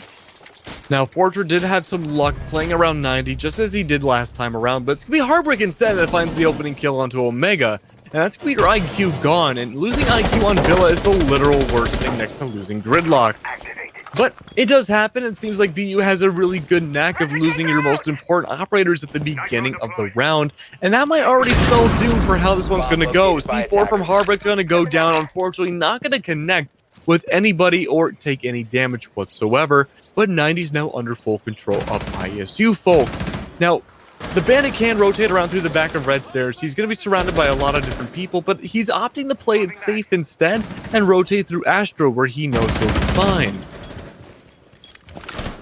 Indeed, Bandit's going to reserve to stay lurking downstairs, and instead, losing that IQ so early, Snail is going to have to be the one to step up and utilize this utility, which usually is rather countered by the attacking IQ. 1 minute left on the clock now, and Snake's trying to find something out. He knows that someone's lurking nearby, and he's going to go ahead and drone it out, so Cryptic can be the sting to assist with Snake. Very, very poetic, but unfortunately that Gemini doesn't go too far. Frank Grenade going to be taking down Patience, and that's going to be Snake following up, taking down to Arbrick. A 3v3 right now. It's pretty good, all things considered, for the Blackbeard making his way in. One shield going down almost instantaneously, and that's going to allow at least a little bit of leeway for the B8 plan to go down. But second shield hasn't quite gone up yet from the looks of it, and it's going to be a knife kill, or at least an attempted knife.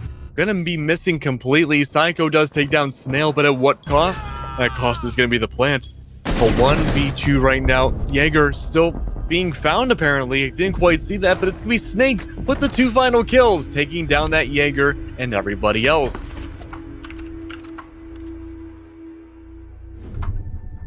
Yeah, now we're going into round 3, and it's going to be 1-1, just like we saw back in map 1. And right now, Villa is going to be having some fine dining as we head down to the dining room. This is the site that I honestly love to see the most, because it can differ so much on how you set up your roam games, on how you set up your utility, how you want to set up to counter these attackers. And honestly, don't bring Echo this map. Bring maybe a Pulse, bring something that can be a good roamer like a Vigil, bring anything else but the Echo, because we don't even see his Yokai working much else as perhaps a spotter. Yeah, it's a tough position. I would say, oh, I'm sorry, we're going Trophy. I thought we were going Dining, but Trophy's in a similar boat to sort of Dining and Reading in Cafe, where unlike Dining, there is particular strategies to go around, but it's still varied enough from other sites in the game that you still have different options of what you want to do.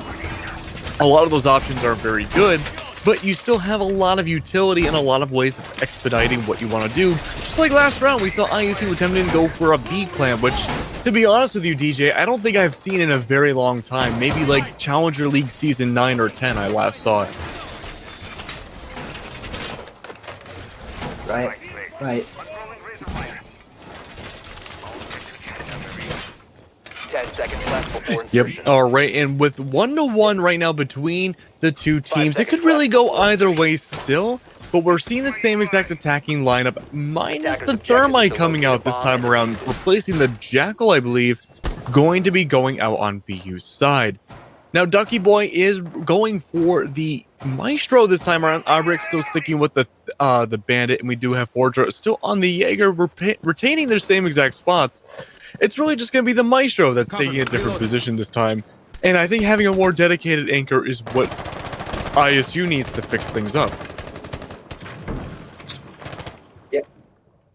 Yeah, that dedicated anchor is really something they need to work on, but having a solid roamer as well could change everything. But this Jaeger keeps on giving himself away towards that initial Liana. I feel like he needs to lurk a little bit farther back. However, but he's going to be about 20 health. One bullet will kill him, and he's going to choose to lurk inside a game room to try and remain as a stinger against this attacking team. The hologram not up just yet, but 3 up against him as we see the stack trying to connect. Absolutely. It's going to be Psycho taking down Fortra, and that Blackbeard has seen better days, and yikes. It looks like Fortra not really happy about that death. It's going to be Heartbreak, though, taking up that second kill against Omega. And considering where that Blackbeard is right now, that's not a great position to be in. Even with a shield, you could have 2 shields going up at the same time. Never mind, you can still get some kills. You can still stay alive. It's going to be Patience going down next. But the revive comes down, and it's going to be Iana set up in the same exact position that Blackbeard is right now. You want to go for the fuse perfectly fine. The main issue is that one single hit will take down the majority of your team. Now imagine a C4 goes down, forget about it. Indeed, with that Bandit lurking around, the Echo's Yokai's on deck, there's a lot of utility to go up against them as time is starting to run dry. About a little bit more than a minute, but that C4 is going to be thrown above Piano Room and not going to connect with anything. I don't know what intel that Bandit had, but it's a little bit too far off. We are going to see it land a little bit close, but not close enough to get that damage that he was looking for. And now it's down to the Yokais and the gunplay to try to deny this. 50 seconds left on the clock now. It's a tough position to be in for the attackers. They're trying their best to move their way back on the statuary. Unfortunately, they're choosing probably the harder of the 2 sites. It's going to be Snake, who fully rotates around into Master Bedroom, looking to see what kind of quick opening pick they can get onto the site finally to have a little bit less pressure. Unfortunately, the pressure is going to amount a little bit less, actually, even more so now. 3v1, Snail's the last one alive and still able to not really do a whole lot. It's going to be VU bringing it back and winning another round in a row. Trophy just seems to be what they want to do, and it's working out for them right now. Indeed, 2 rounds in a row, we're going to see Trophy fall against the attacking team of Boston and friends. But now we got to see if they're going to do as well against Aviators. The one that ISU won back in round 1. They're going back there. Yes, they're going back to the future where hopefully they get around on the board and tie it up against Boston right now and prevent them from running away from it. I know, long title for the 4th one in the series, huh? It's a very long one, but I mean, I wouldn't put it past them. Whew. You know, I only saw the first Back to the Future movie about a month ago. Okay, that's it. CR6 watch party, all the Back to the Futures. You know, you're just I have not seen the 2nd or the 3rd movie. Oh my! You're gonna have me go off on a tangent. Let's focus on the stream here before I start talking about Marty McFly and the whole plot. I guess. I mean, I'd rather listen to Marty McFly's, but you know, whatever. But hey, ISU is a round behind right now. They previously won the last map, and BU is doing such a good job about maintaining just a step ahead of ISU this game so far. Now, keep in mind, Trophy was where... Yeah, Trophy is where BU won their last 2 rounds, so maybe it's just not what ISU was made for. Aviator, they won pretty decently well, but it looks like the adapting game might be a bit of a struggle for BU as well. We have Snake remaining themselves on the Iana. We have Psycho on the Blackbeard as well. And now, DJ, to your dismay, we do see that sledge one more time. I still don't believe that that's the utility you need. Sophia brings more to the board. She can bring a Claymore, breach charges, whatever your preference, whatever fits your strategy. And then she has twice the amount of utility with both impact and concussion mines and just as well a very strong weapon with that ACOG as well. And she's the only attacking operator to be able to withstand. So in my opinion, Sophia will always remain leagues above Sledge in the current state. I think you bring up a good point. There's not a lot for Sledge to really soft breach either, but it's going to be Arbrick inside the basement right now, waiting to see if anyone's going to push down inside the entrance of Winery. Unfortunately, this is not EU, this is America, and most of the time North American players don't push from the bottom of the basement, and he's going to be there uncontested and not really benefiting the team. That's the main issue. But the Gemini doesn't care. Gemini go wherever it wants. The Gemini wants to go find Arbrick down below, but it looks like they might be sticking around just on that second floor. It's a little difficult to tell, but I don't think Arbrick was spotted by it. No, but hopefully Arbrick will be able to stick that C4. We see Fortress sticking around that 90 area, and I believe he's going to drop unintentionally down to Library. That looked like he was trying to do a little bit of a peek and just stepped quite a little bit too far, but he is going to miss out on the Gemini trying to find out his team. But Ducky's going to be taken out by Omega on the IQ. Tired of being sat on the bench for a couple rounds, he finally finds a frag of his own, and he's going to be looking out for all of this intel now that he's alive. Manages to find out what looks to be the default cam. The default cam going down. Surely they will win the round now. Patience gonna be watching on 90. It's not gonna be Forger this time around. Ducky Boy already being taken down. That's your main boy, the main. Okay, never mind. Not one, but two. A double kill from Patience, taking down Blackbeard and Iana. I was gonna say, losing your Maestro is probably the worst thing to happen for ISU this round, but no, losing down on probably your two best fraggers on BU side is even worse. Losing down on Snake and Psycho is going to be a terrible thing for them, but it's going to be Omega that kind of brings it back, but he's DBNO. Was it worth it? It depends on whether or not he gets picked back up. Alone, covered in blood, and the diffuser's on the ground. Good luck getting the blood out of that stained wood. It's going to be Arbrick who might be trying to go upstairs to secure the kill. Cryptic goes down from him as well. 30 seconds left, and seems like nobody's aware that Omega's DBNO. I think it's more that, do you want to risk yourself trying to go for that res, or are you going to try to find something to work with? And unfortunately, he's not going to be able to connect against the Bandit. The Legion Might, that little bit of damage, going to take away Omega, and Bandit's going to wrap it all up with a double kill all of his own. Still wanting to see that C4 connect at some point in this match, because C4 kills like that are just wonderful. C4 kills... What's up? Sorry. Now it's all tied up is all I was finishing up. Oh, gotcha. C4 kills are like Jolly Ranchers. I can never have enough until my teeth are stained blue. It's going to be 2v2 right now. It's 2 points across the board. Once again, a familiar story from what we saw on map number 1. It's going to be even. And we have Snail, who is potentially for a little bit the Ella pick. I'm not sure if they're going to 6th pick back into it, but Dining Room and Kitchen is a decently viable castle area as well. But we do have the Mute Mozzie combo, and we do have Snake remaining on the Iana, giving a little bit of a Eska vibes as well, who is a prominent Iana Villa player as well from the T3 scene. But interestingly, most interestingly, DJ, is the Dokkaebi pick.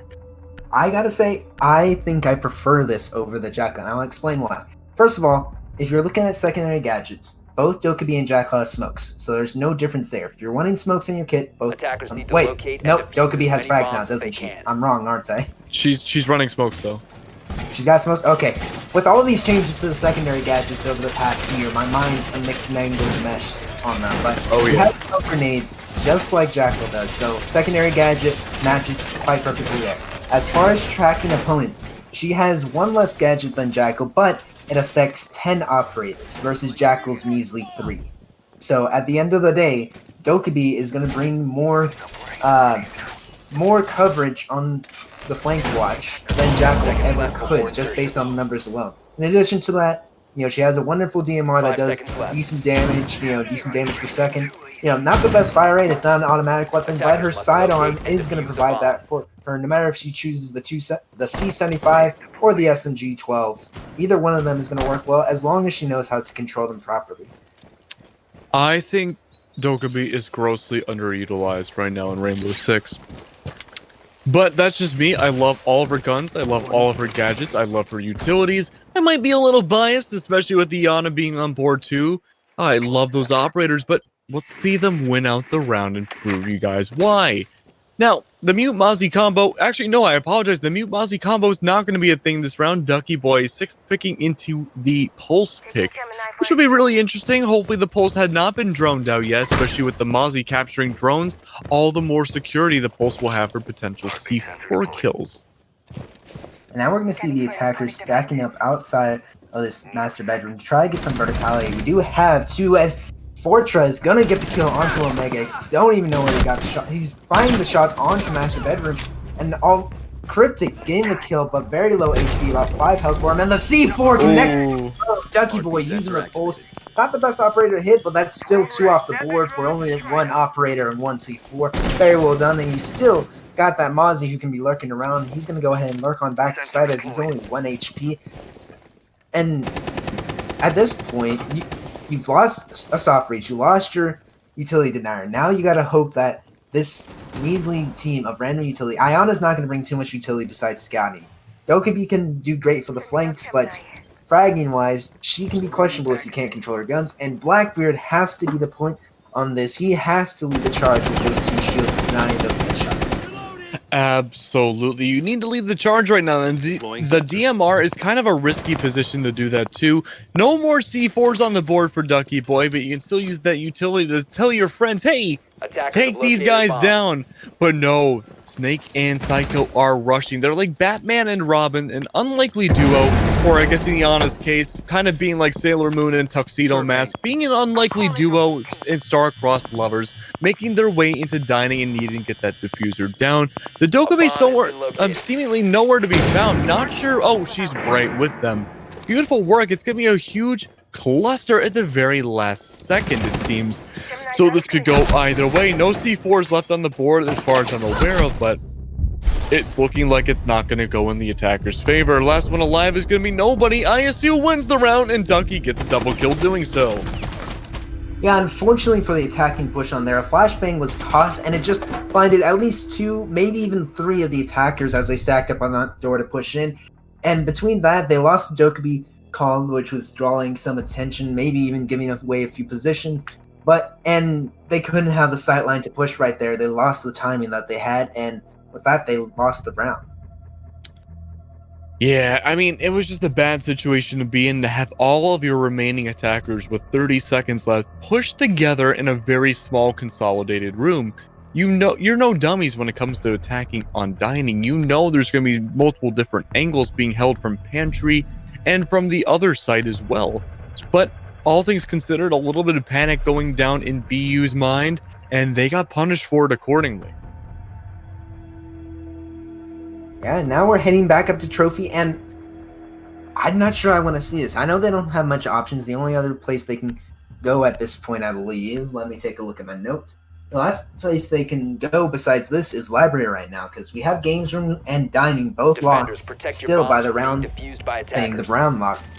But they've lost Trophy 0 for 2 right now, and at this point, part of me almost thinks that Library would be better simply because that's the chance that Boston might not be strong on that. They might not prepared for it, and that alone could give the advantage to a defending team. You know, you do bring up a very good point, but here's where I'm very concerned. We do see Psycho bringing out the Kali pick. Now, that would be really good for Master Bedroom, but we haven't seen a Master Bedroom take yet from BU's side. It's always been going from Study Room and taking over the southern part of the map. Now, are they going to completely switch up their strategies? I don't know, but a lot of the attackers are prepared for this South Study take. Or defenders. And with that, we are going to see the Kali go ahead and spawn on the side of the Master Bedroom, along with Nick Dole on the Thermite, and I believe they are going to set up for that. We are going to see Fortra yet again lurking over near Study, not going to find anyone just yet, as everyone is moving towards trying to take this east side of the map. It's a tough position to be in right now. You do have the Maestro and the Echo on the defensive side, and that's a really good start already. Gemini are looking to go in at some point for Master Bedroom once the barricade is broken, and not going to find anything inside the closet. This is why the Gemini is so cool. You can just run around and see everything, get so much information at once without really much of a cost of utility. Indeed, but with that, we're going to see Dougie Boy taking out the board, the Gemini drone calling him out on those Astro stairs, and now they're going to start pressuring in. We're going to see Patience, having some patience as he lurks around with those Legion traps, trying to watch out for this Callie who may or may not peek the doorway, and Fortra moving back towards side and keeping an eye on those red stairs.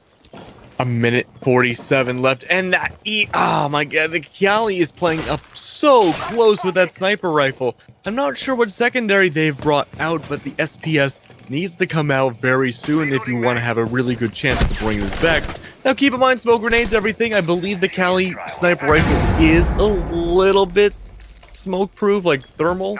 Not as much as glass sniper, of course, but still does give a little bit of extra visibility. This C4 from below, I believe, going to be taking down Patience, and that's going to be Psycho with an SPS double kill. So I think we know the secondary that the Callie brings out, but that's going to be the Thermite in a very bad position right now. Diffuser's still down, but all the people are back up. Unfortunately, though, Callie using the sniper rifle at close range on the Astro stairs, that's going to allow the defenders to move up rapidly, and now it's just going to be Bandit in a 1v2 situation, still better than the 1v5 that he could have been left in, but we have Thermite who's going to be watching via drone, and on the other side of that, Reinforcement, and IQ playing close with much more health. Bandit's waiting for any calls from the team, maybe even perhaps saving KD.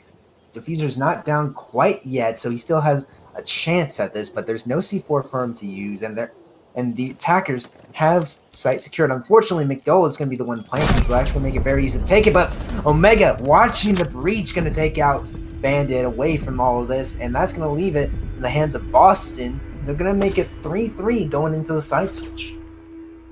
Yeah, a little unfortunate. Not a single time ISU could do anything when it came to trophy, and that's the only times BU won.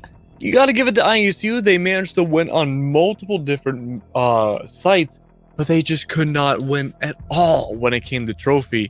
Now, if BU wanted to play very smart, they would start off on trophy themselves to see how ISU would react to it, but it looks like instead they want to go for the tertiary site of Dining Room, and already we see Pulse, Mute, and I'm surprised we're not seeing the Mozzie yet. That's going to be a nasty combination of C4s.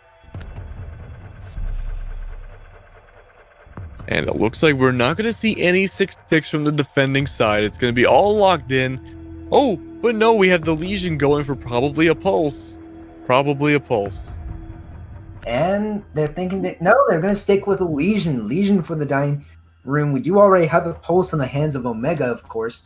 And with that, there's going to be no 6 picks on the side of defense. However, we are going to see the 6 pick come out on the attacking side.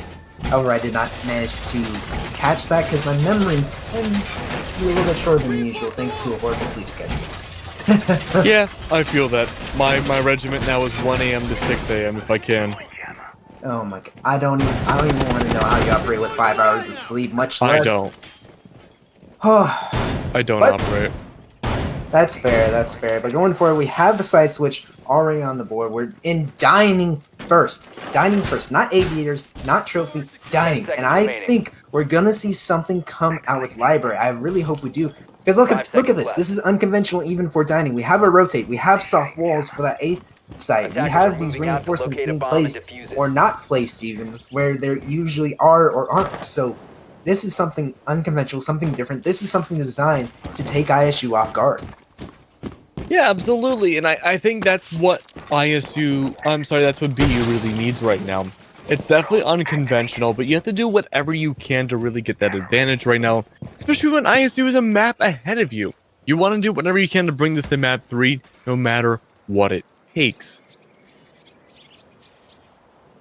So with that, they're going to take their time, do the drone work. They are going to find out McDowell overplaying on the 2nd floor near Astro, and they're not going to have anyone set up to be the Sting, which is unfortunate. With the drone work, you tend to want to put someone there, if nothing else, to find out that roamer and put a Sting to them as they're distracted with the droning. Of course, sometimes it's a little bit more disadvantageous because it puts you out of position or overextends your team. But with that, they're losing a lot of drones without having anyone to connect with, and Fortune is going to be the first one to fall against Shock Pro. The Legion about half health now, and Drone of Patience is going to find someone lurking close to library now. Fortra going down, unfortunately. Unfortunately. A minute 40 left on the clock. It's going to be Psycho still waiting and Bicycle to see who's going to enter next and feel the toxic pain. But it looks like the angles are being held. I think that's Patience. And wow! A beautiful flick from Psycho. That's going to be Patience going down like it was nothing. Incredible work. A minute 22 left. It's going to be Arbrick now on the sledge. Again, we're seeing a sledge on both sides. And it's going to be a matter of whether or not the roam clear is going to be that effective. McDowell waiting around a little too early. Quick draw McGraw, not going to work out too well for them. It's going to be Arbrick taking down McDowell. But ISU is suffering a lot right now. There's only 2 left alive for them. And it looks like Dining is kind of a similar situation to Trophy.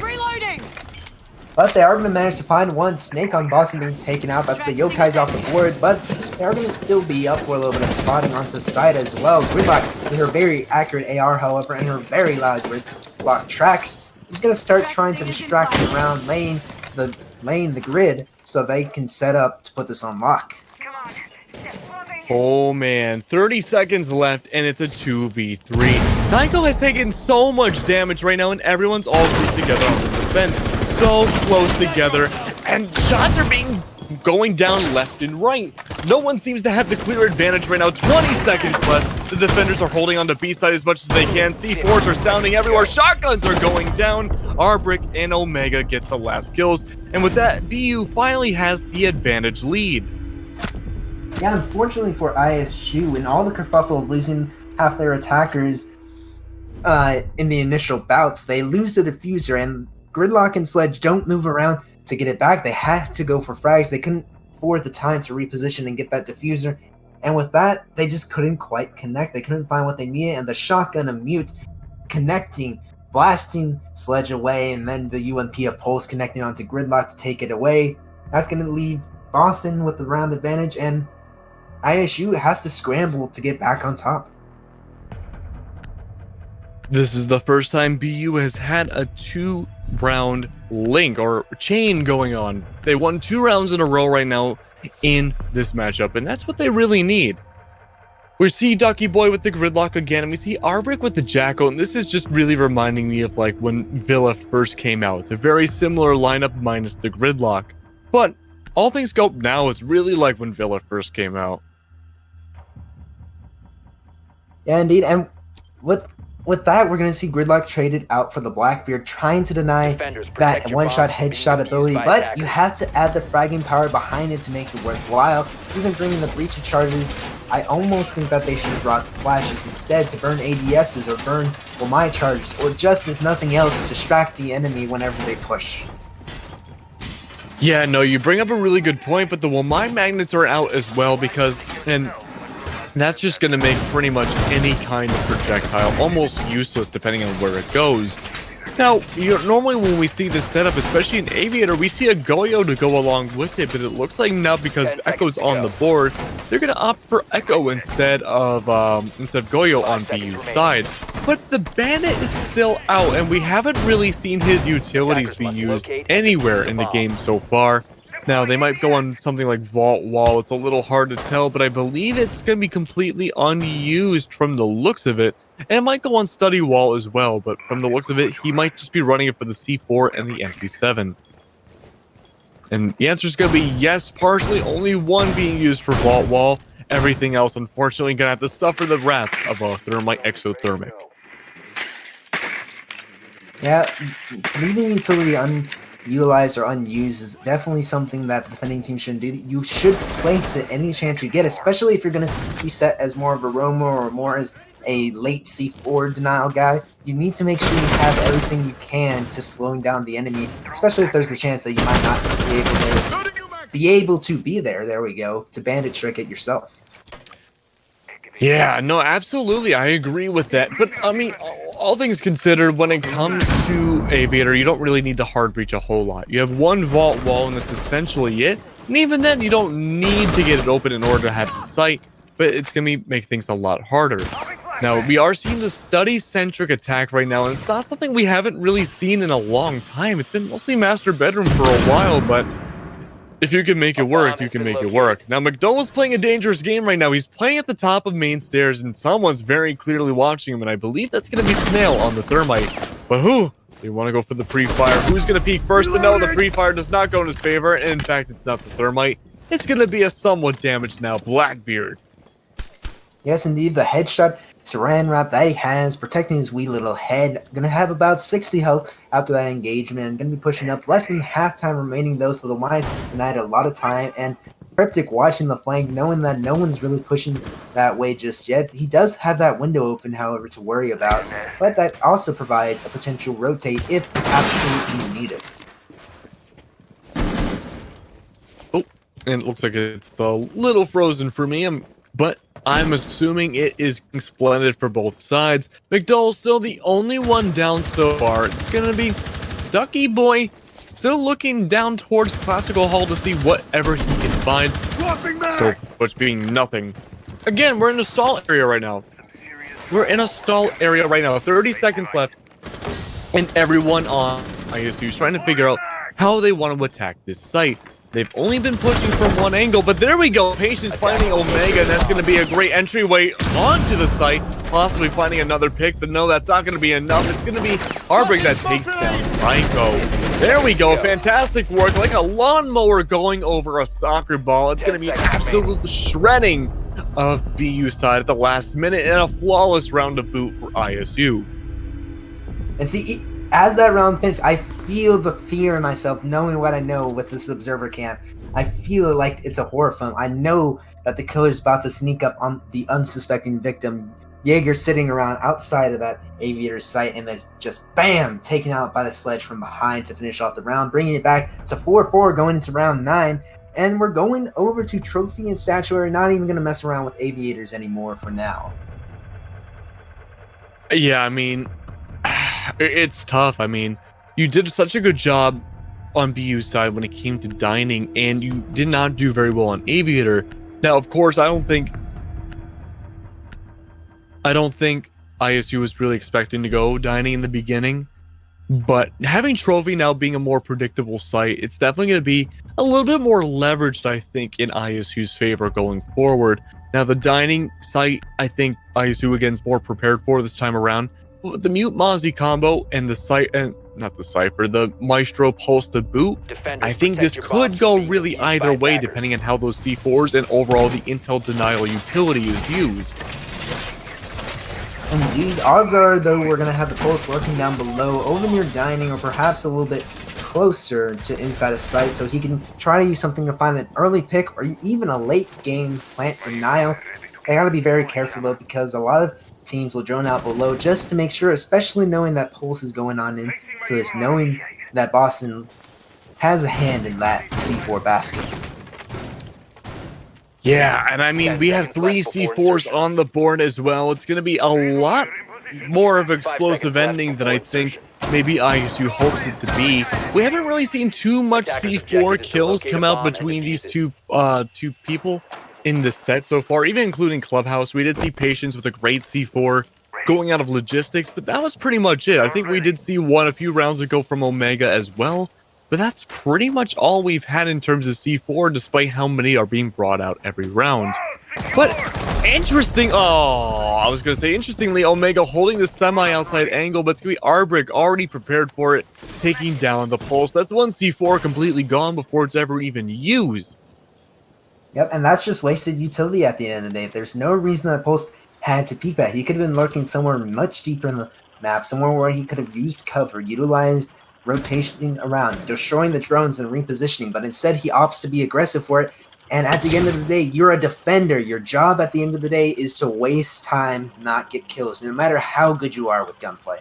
Bomb located by attack. No, you're completely right, and that's what Omega failed to do. He did not waste any time. He tried to get a little too greedy with the kills, and he got punished for it accordingly. McDowell, however, is playing the opposite of greedy. He's playing like a monk. He is so patient, hiding at the door, waiting with his shotgun. If anyone even attempts to peek it, he's going to instantly take them down.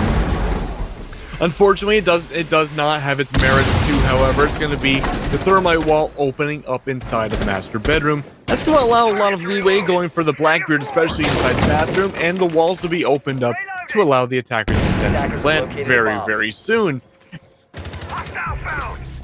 We are going to see Fortron the Zofia be taken downstairs by the Mozzie looking around. That's going to put it at 4-4, but it's still the slight advantage is in ISU's favor. Actually, big advantage as they're going to take out McDull. Patience being taken down to about 5 HP for it. Now 3-3, actually 2-3 now as the Maestro, and we're also going to see Cryptic over on the Mozzie trade off. But now Jaeger down as well, down but not out. 2-2, and the C4 going off with nothing to connect. Plant's going down now, and it's all up to Snake, all by himself to try and use the LNG. Now, of course, we could see a magical revive coming around, but no, unfortunately, just a whole grounding of bullets into a double kill. Not gonna really, I'm sorry, no, that was Ducky into the double kill. A whole grounding of bullets, not gonna really do a whole lot. Once they're dead, they're dead. There's no real point in shooting their body, but the double kill coming out from Ducky Boy is gonna pad out his stats pretty nicely. Now, ISU is, of course, this round and potentially the next round away from winning the entire set. And that means BU has a lot of ground to cover right now, and their lead, or their any potential of having a lead, is slowly slipping away very quickly. They're losing a lot of the pressure that they originally had, especially going into this map. They did a really good job staying toe-to-toe with ISU and eventually overtaking them for a little bit, but then ISU is starting to clap back. Yeah, now we're going back to Aviators, where the defense had managed to hold a half round against ISU, but they didn't manage to quite stick the finisher on it. Maybe they'll have a little bit more luck this time, but at this point, I'm almost wondering, at what point do you call Echo more of a hindrance than a help, given that you most likely are going to be preparing to play without him in most games? That's very true. We haven't really seen the Yokai bring a lot to the table, but then again, we also haven't really seen too many diffuser plants go down either. You know, if you can play his silent M5, yep, all the power to you, but maybe, you know, rotating around to a more consistent Maestro pick could be more beneficial. It kind of just feels like Echo, almost like what you said, was kind of shoehorned into every round just because he's normally banned. It's like, oh, yes, we have that advantage, but they're not taking advantage of the advantage. Yeah, and at this point, they're even bringing an IQ, which, in the point, if they don't kill the IQ, that's a wonderful counter, and Echo gives himself away anytime he gives a blast or needs to move his utility. So, and he exposes himself in a map like this, where you can quickly be sitting inside of A, comfortable and sound behind the bar, and then have yourself surrounded by 3 to 5 attackers, excuse me. It's a tough position to be in, especially with Echo just holding on to the site. It's not a great place to be in overall, but, you know, you gotta do what you gotta do. Now, we are seeing a more studies... No, we're not seeing a study-centric attack this time. We might be a little bit. We have two resting on 90, and it's going to be the Jaeger playing in 90 as well, possibly contesting that Blackbeard. No, I'm sorry, it's going to be Omega, possibly contesting this Blackbeard. This is not a position you want to be in if you are the bandit, but it looks like that C4 being ripped is going to alert the Blackbeard to get away as quick as possible. Yeah, and I actually kind of love that feature where it's just like, you hear the C4 just shh, and it's like, get me out of here. Get me out of here, Scotty. Beat me out. And with that, the pressure is gone. Not even any question of it. Ducky didn't want to risk it. Now he's back there tempting it again. As the attack's going to try to find somewhere else to kind of pressure on, as Ducky continues to try to find out this bandit. I have a really dumb question. Go ahead. What is the ripping on the C4 when it rips? Also, Ducky did take down Omega, so it didn't work out really in that C4's favor.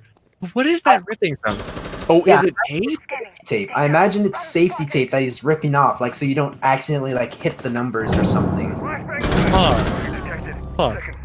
Our producer knows way too much about C4. It's actually kind of scary. He's probably on the list now, but that's all right. It's gonna be Cryptic though, running away from Piano, and it's gonna be the IQ who wants to contest it, but deciding it's probably not in their best interest. They have the man advantage right now, and IQ has a job, and that's to take down the utilities from underneath. But it looks like Cryptic does not really want to contest it more either, using this opportunity to rotate fully around the map, returning to his friends and family, and possibly going for the flank as well.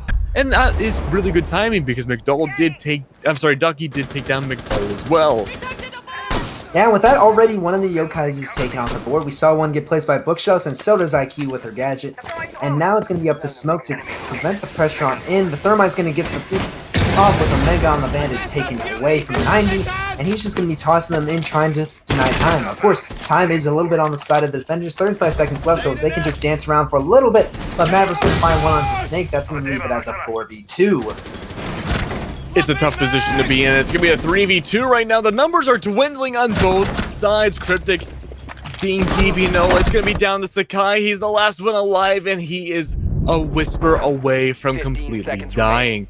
15 seconds left. That diffuser's going down. And he's more smoke grenades. He has one. If he can throw it in time, this could be it. It could be round changing. But no, that diffuser's going to go down. The revive potentially going up. If someone catches him out right now, and the answer is going to be no to that, it could have changed the round.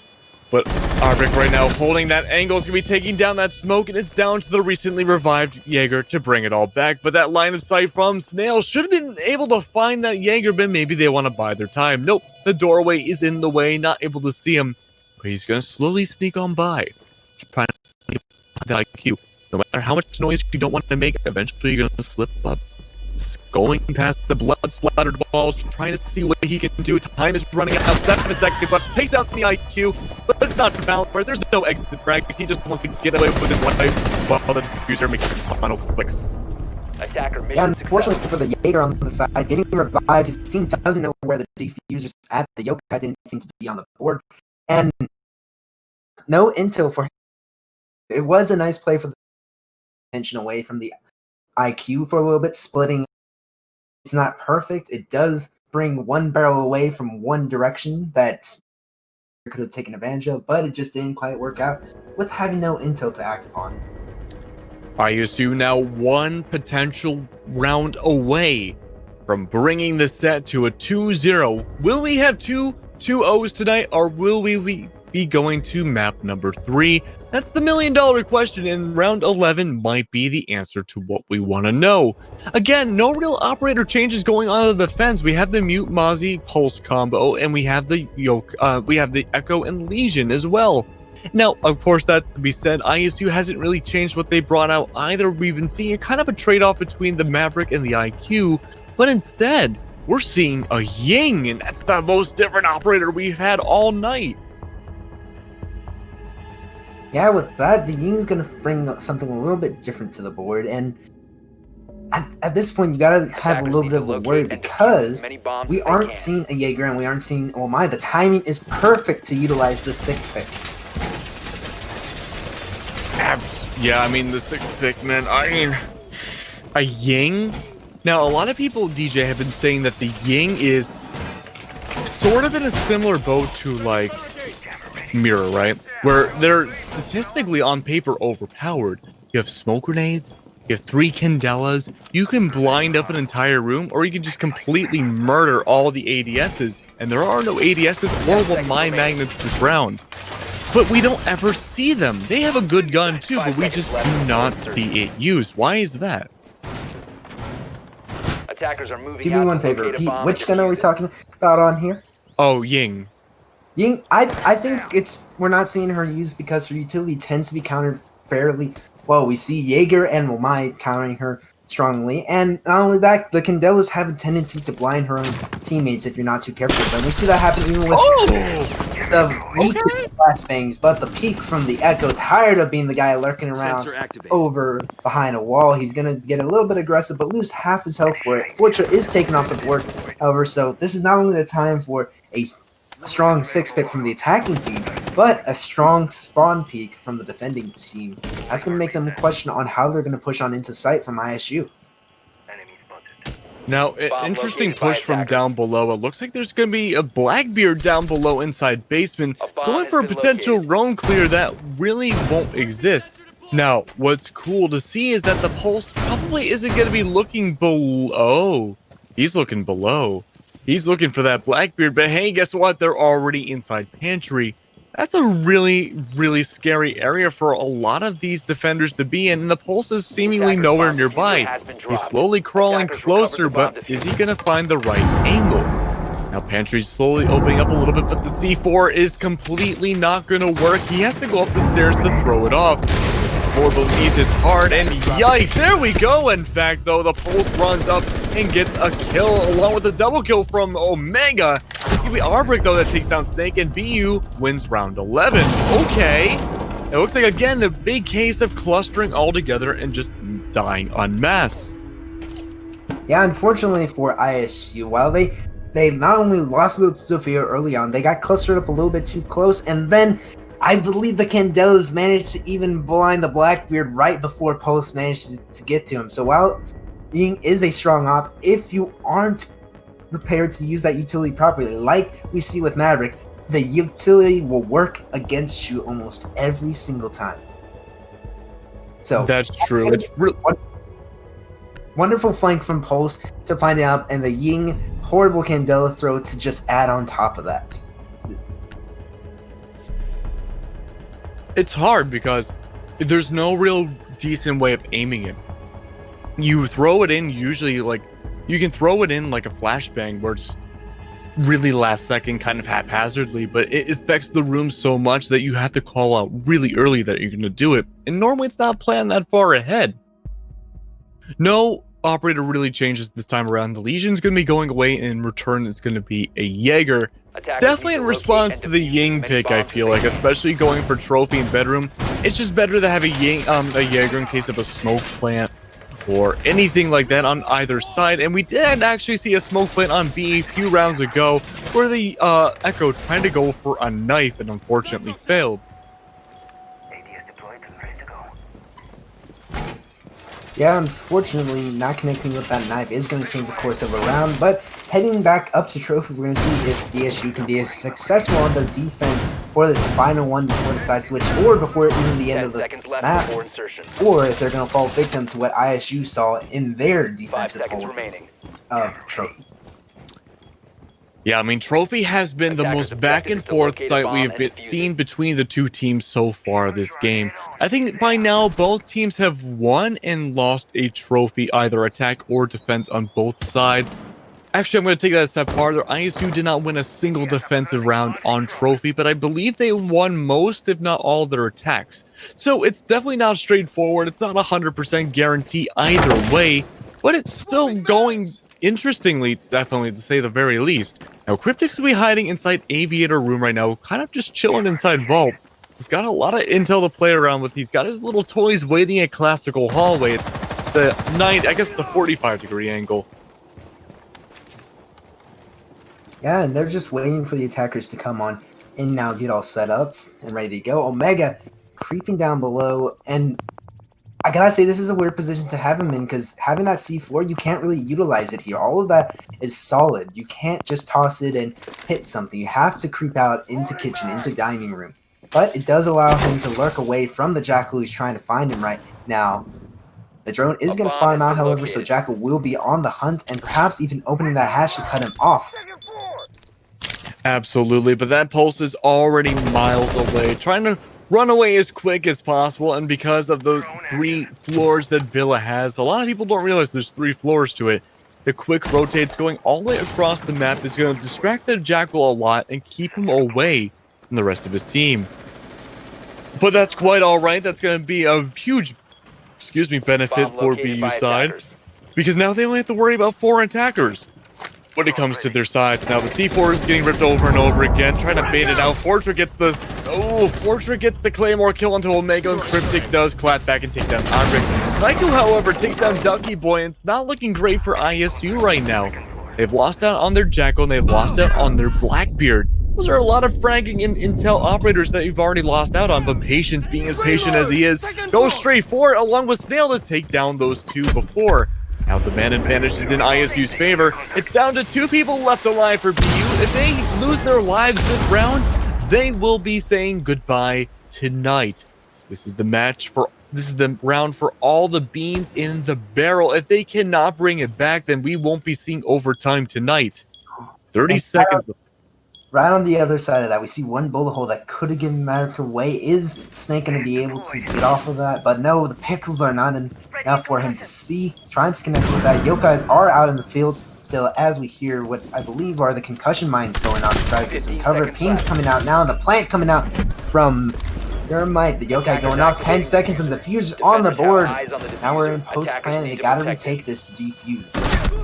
Yeah, the post plant's gonna be really nasty. Snails gets the double kill, and ISU brings it home, but not without Cryptic getting a kill as well. I think it was a trade in the very end, but hey, it went pretty well in their favor, and that's gonna be GG's 2-0 in ISU's favor. Overall, really good matchup for ISU. They did such a good job, and BU really brought it back in map 2. Unfortunately, too little too late. They had some trouble on certain bomb sites, and they got punished for it heavily. Yeah, and with that, we're going to get set up for an interview with one of the ISU players, so we'll be right back for that. And, stay tuned. It's going to be interesting to see what was going through their minds in the middle of the gameplay. Stay tuned, ladies and gentlemen.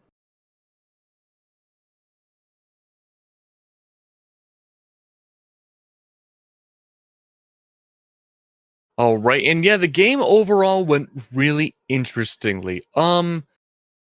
It's hard to really describe. I would say the Blackbeard was a really interesting choice. Definitely not something I was expecting. And with Ducky Boy going 13-9 overall was a really positive benefit. But a lot of the time, the Blackbeard won't really work so well in your favor.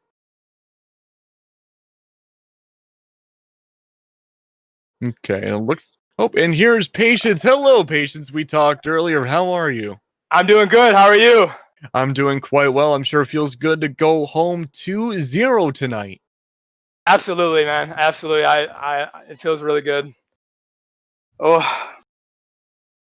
So I gotta ask, what was your mindset coming into this game? This is the first round of the summer playoffs, and you have your full normal college team. Did you have So overall, I did have a few questions. Wait. I think. All right. So, what were your thoughts going into this match? Going in, we honestly thought it was going to be a lot easier than expected. They took us all the way to the end, both maps. I mean, 7-5, 7-5. That's as close as you can get without OT, right? And just because we saw the vibe between them and San Diego, and we beat San Diego 14-5 last week. So we thought that it was going to be a lot easier, considering they lost to UC San Diego 2 weeks ago. But I mean, they proved us wrong. They definitely did some stratting on their end. We could definitely tell. We did ours on our end to counter strat. But I mean, overall, we thought it was going to be completely different than what the outcome was. Yeah. Did you get worried at all with seeing any of the maps on the board? I know a lot of players tend to have a grief against Villa, even though me personally, as a caster and a player, I tend to love seeing it. Yeah. Villa is I mean, I feel like we're pretty good on Villa. We like that map. I mean, we obviously like other maps a lot more, but I mean, that map is one of our decent ones, so it wasn't that bad. Seeing the BB really, we really, I don't know, we got a little shocked from that, so we started running it. But other than that, I mean, it was decent. The map, we like the map. That's good to hear. Keg, I believe you are back with us now. Yeah, I didn't realize I had connection issues. You got to blame the tropical storms from BU. I'm sure they understand as well. They probably didn't have internet for a few days either. But Patience, I'm really curious about the Blackbeard pick. It's not something we see too often, and it feels, no offense, kind of like a last-ditch effort almost at times, because Blackbeard we just don't see too often in competitive. Can you explain a little bit what the purpose of that was? Yeah, I mean, going based off what I just said. I mean, they brought it first. I mean, BB is one of those ops that you see in ranked, and you see people complain about it all the time. And I mean, if they're gonna bring it, and we're going. I mean, why not? You know what I mean? I mean, put Ducky on BB. He hasn't used BB. Put him on BB. The guy's a straight gunner. He's like dead. I'm like, let's go. So that's kind of why we picked it. Worked out well. So yeah, it worked exceptionally well. 2-0, and overall, there's not a lot to really ask about these games. I thought overall there was just a much better sense of coordination coming out from ISU's team, and really the only big struggle on Villa that your team had was on Trophy. Do you want to tell us about that defense on Trophy and why I don't think you won a single one?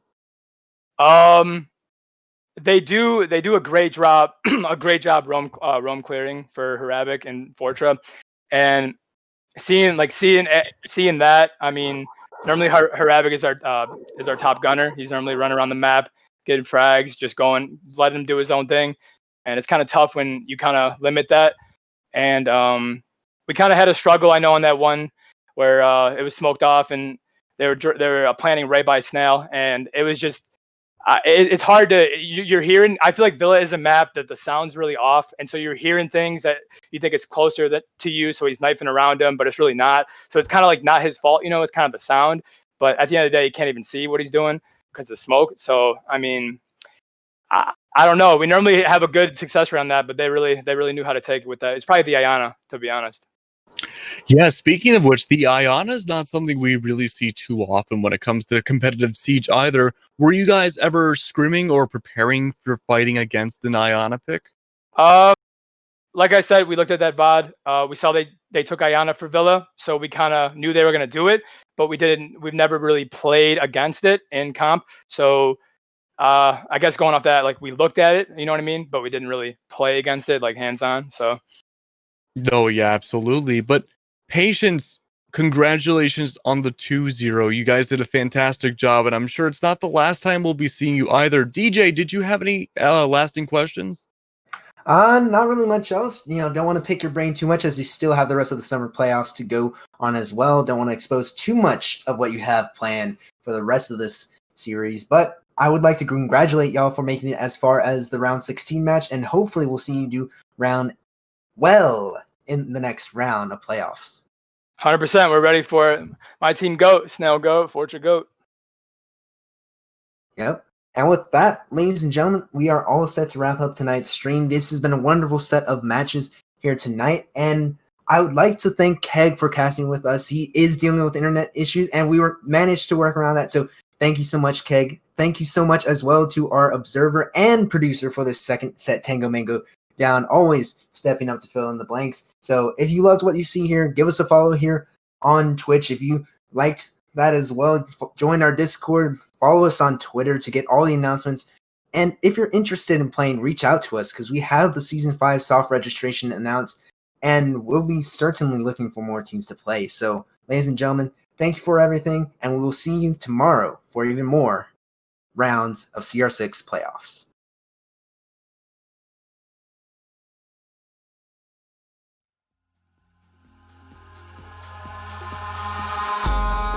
Eyes in the sky, gazing far into the night. I raise my hand to the fire, but it's no use, 'cause you can't stop it from shining through. It's true, baby, let the light shine through. If you believe it's true, baby, won't you let the light shine through for you.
sky, gazing far into the night. I raise my hand to the fire, but it's no use, 'cause you can't stop it from shining through.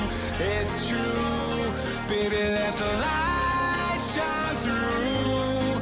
If you believe it's true, baby, won't you let the light shine through?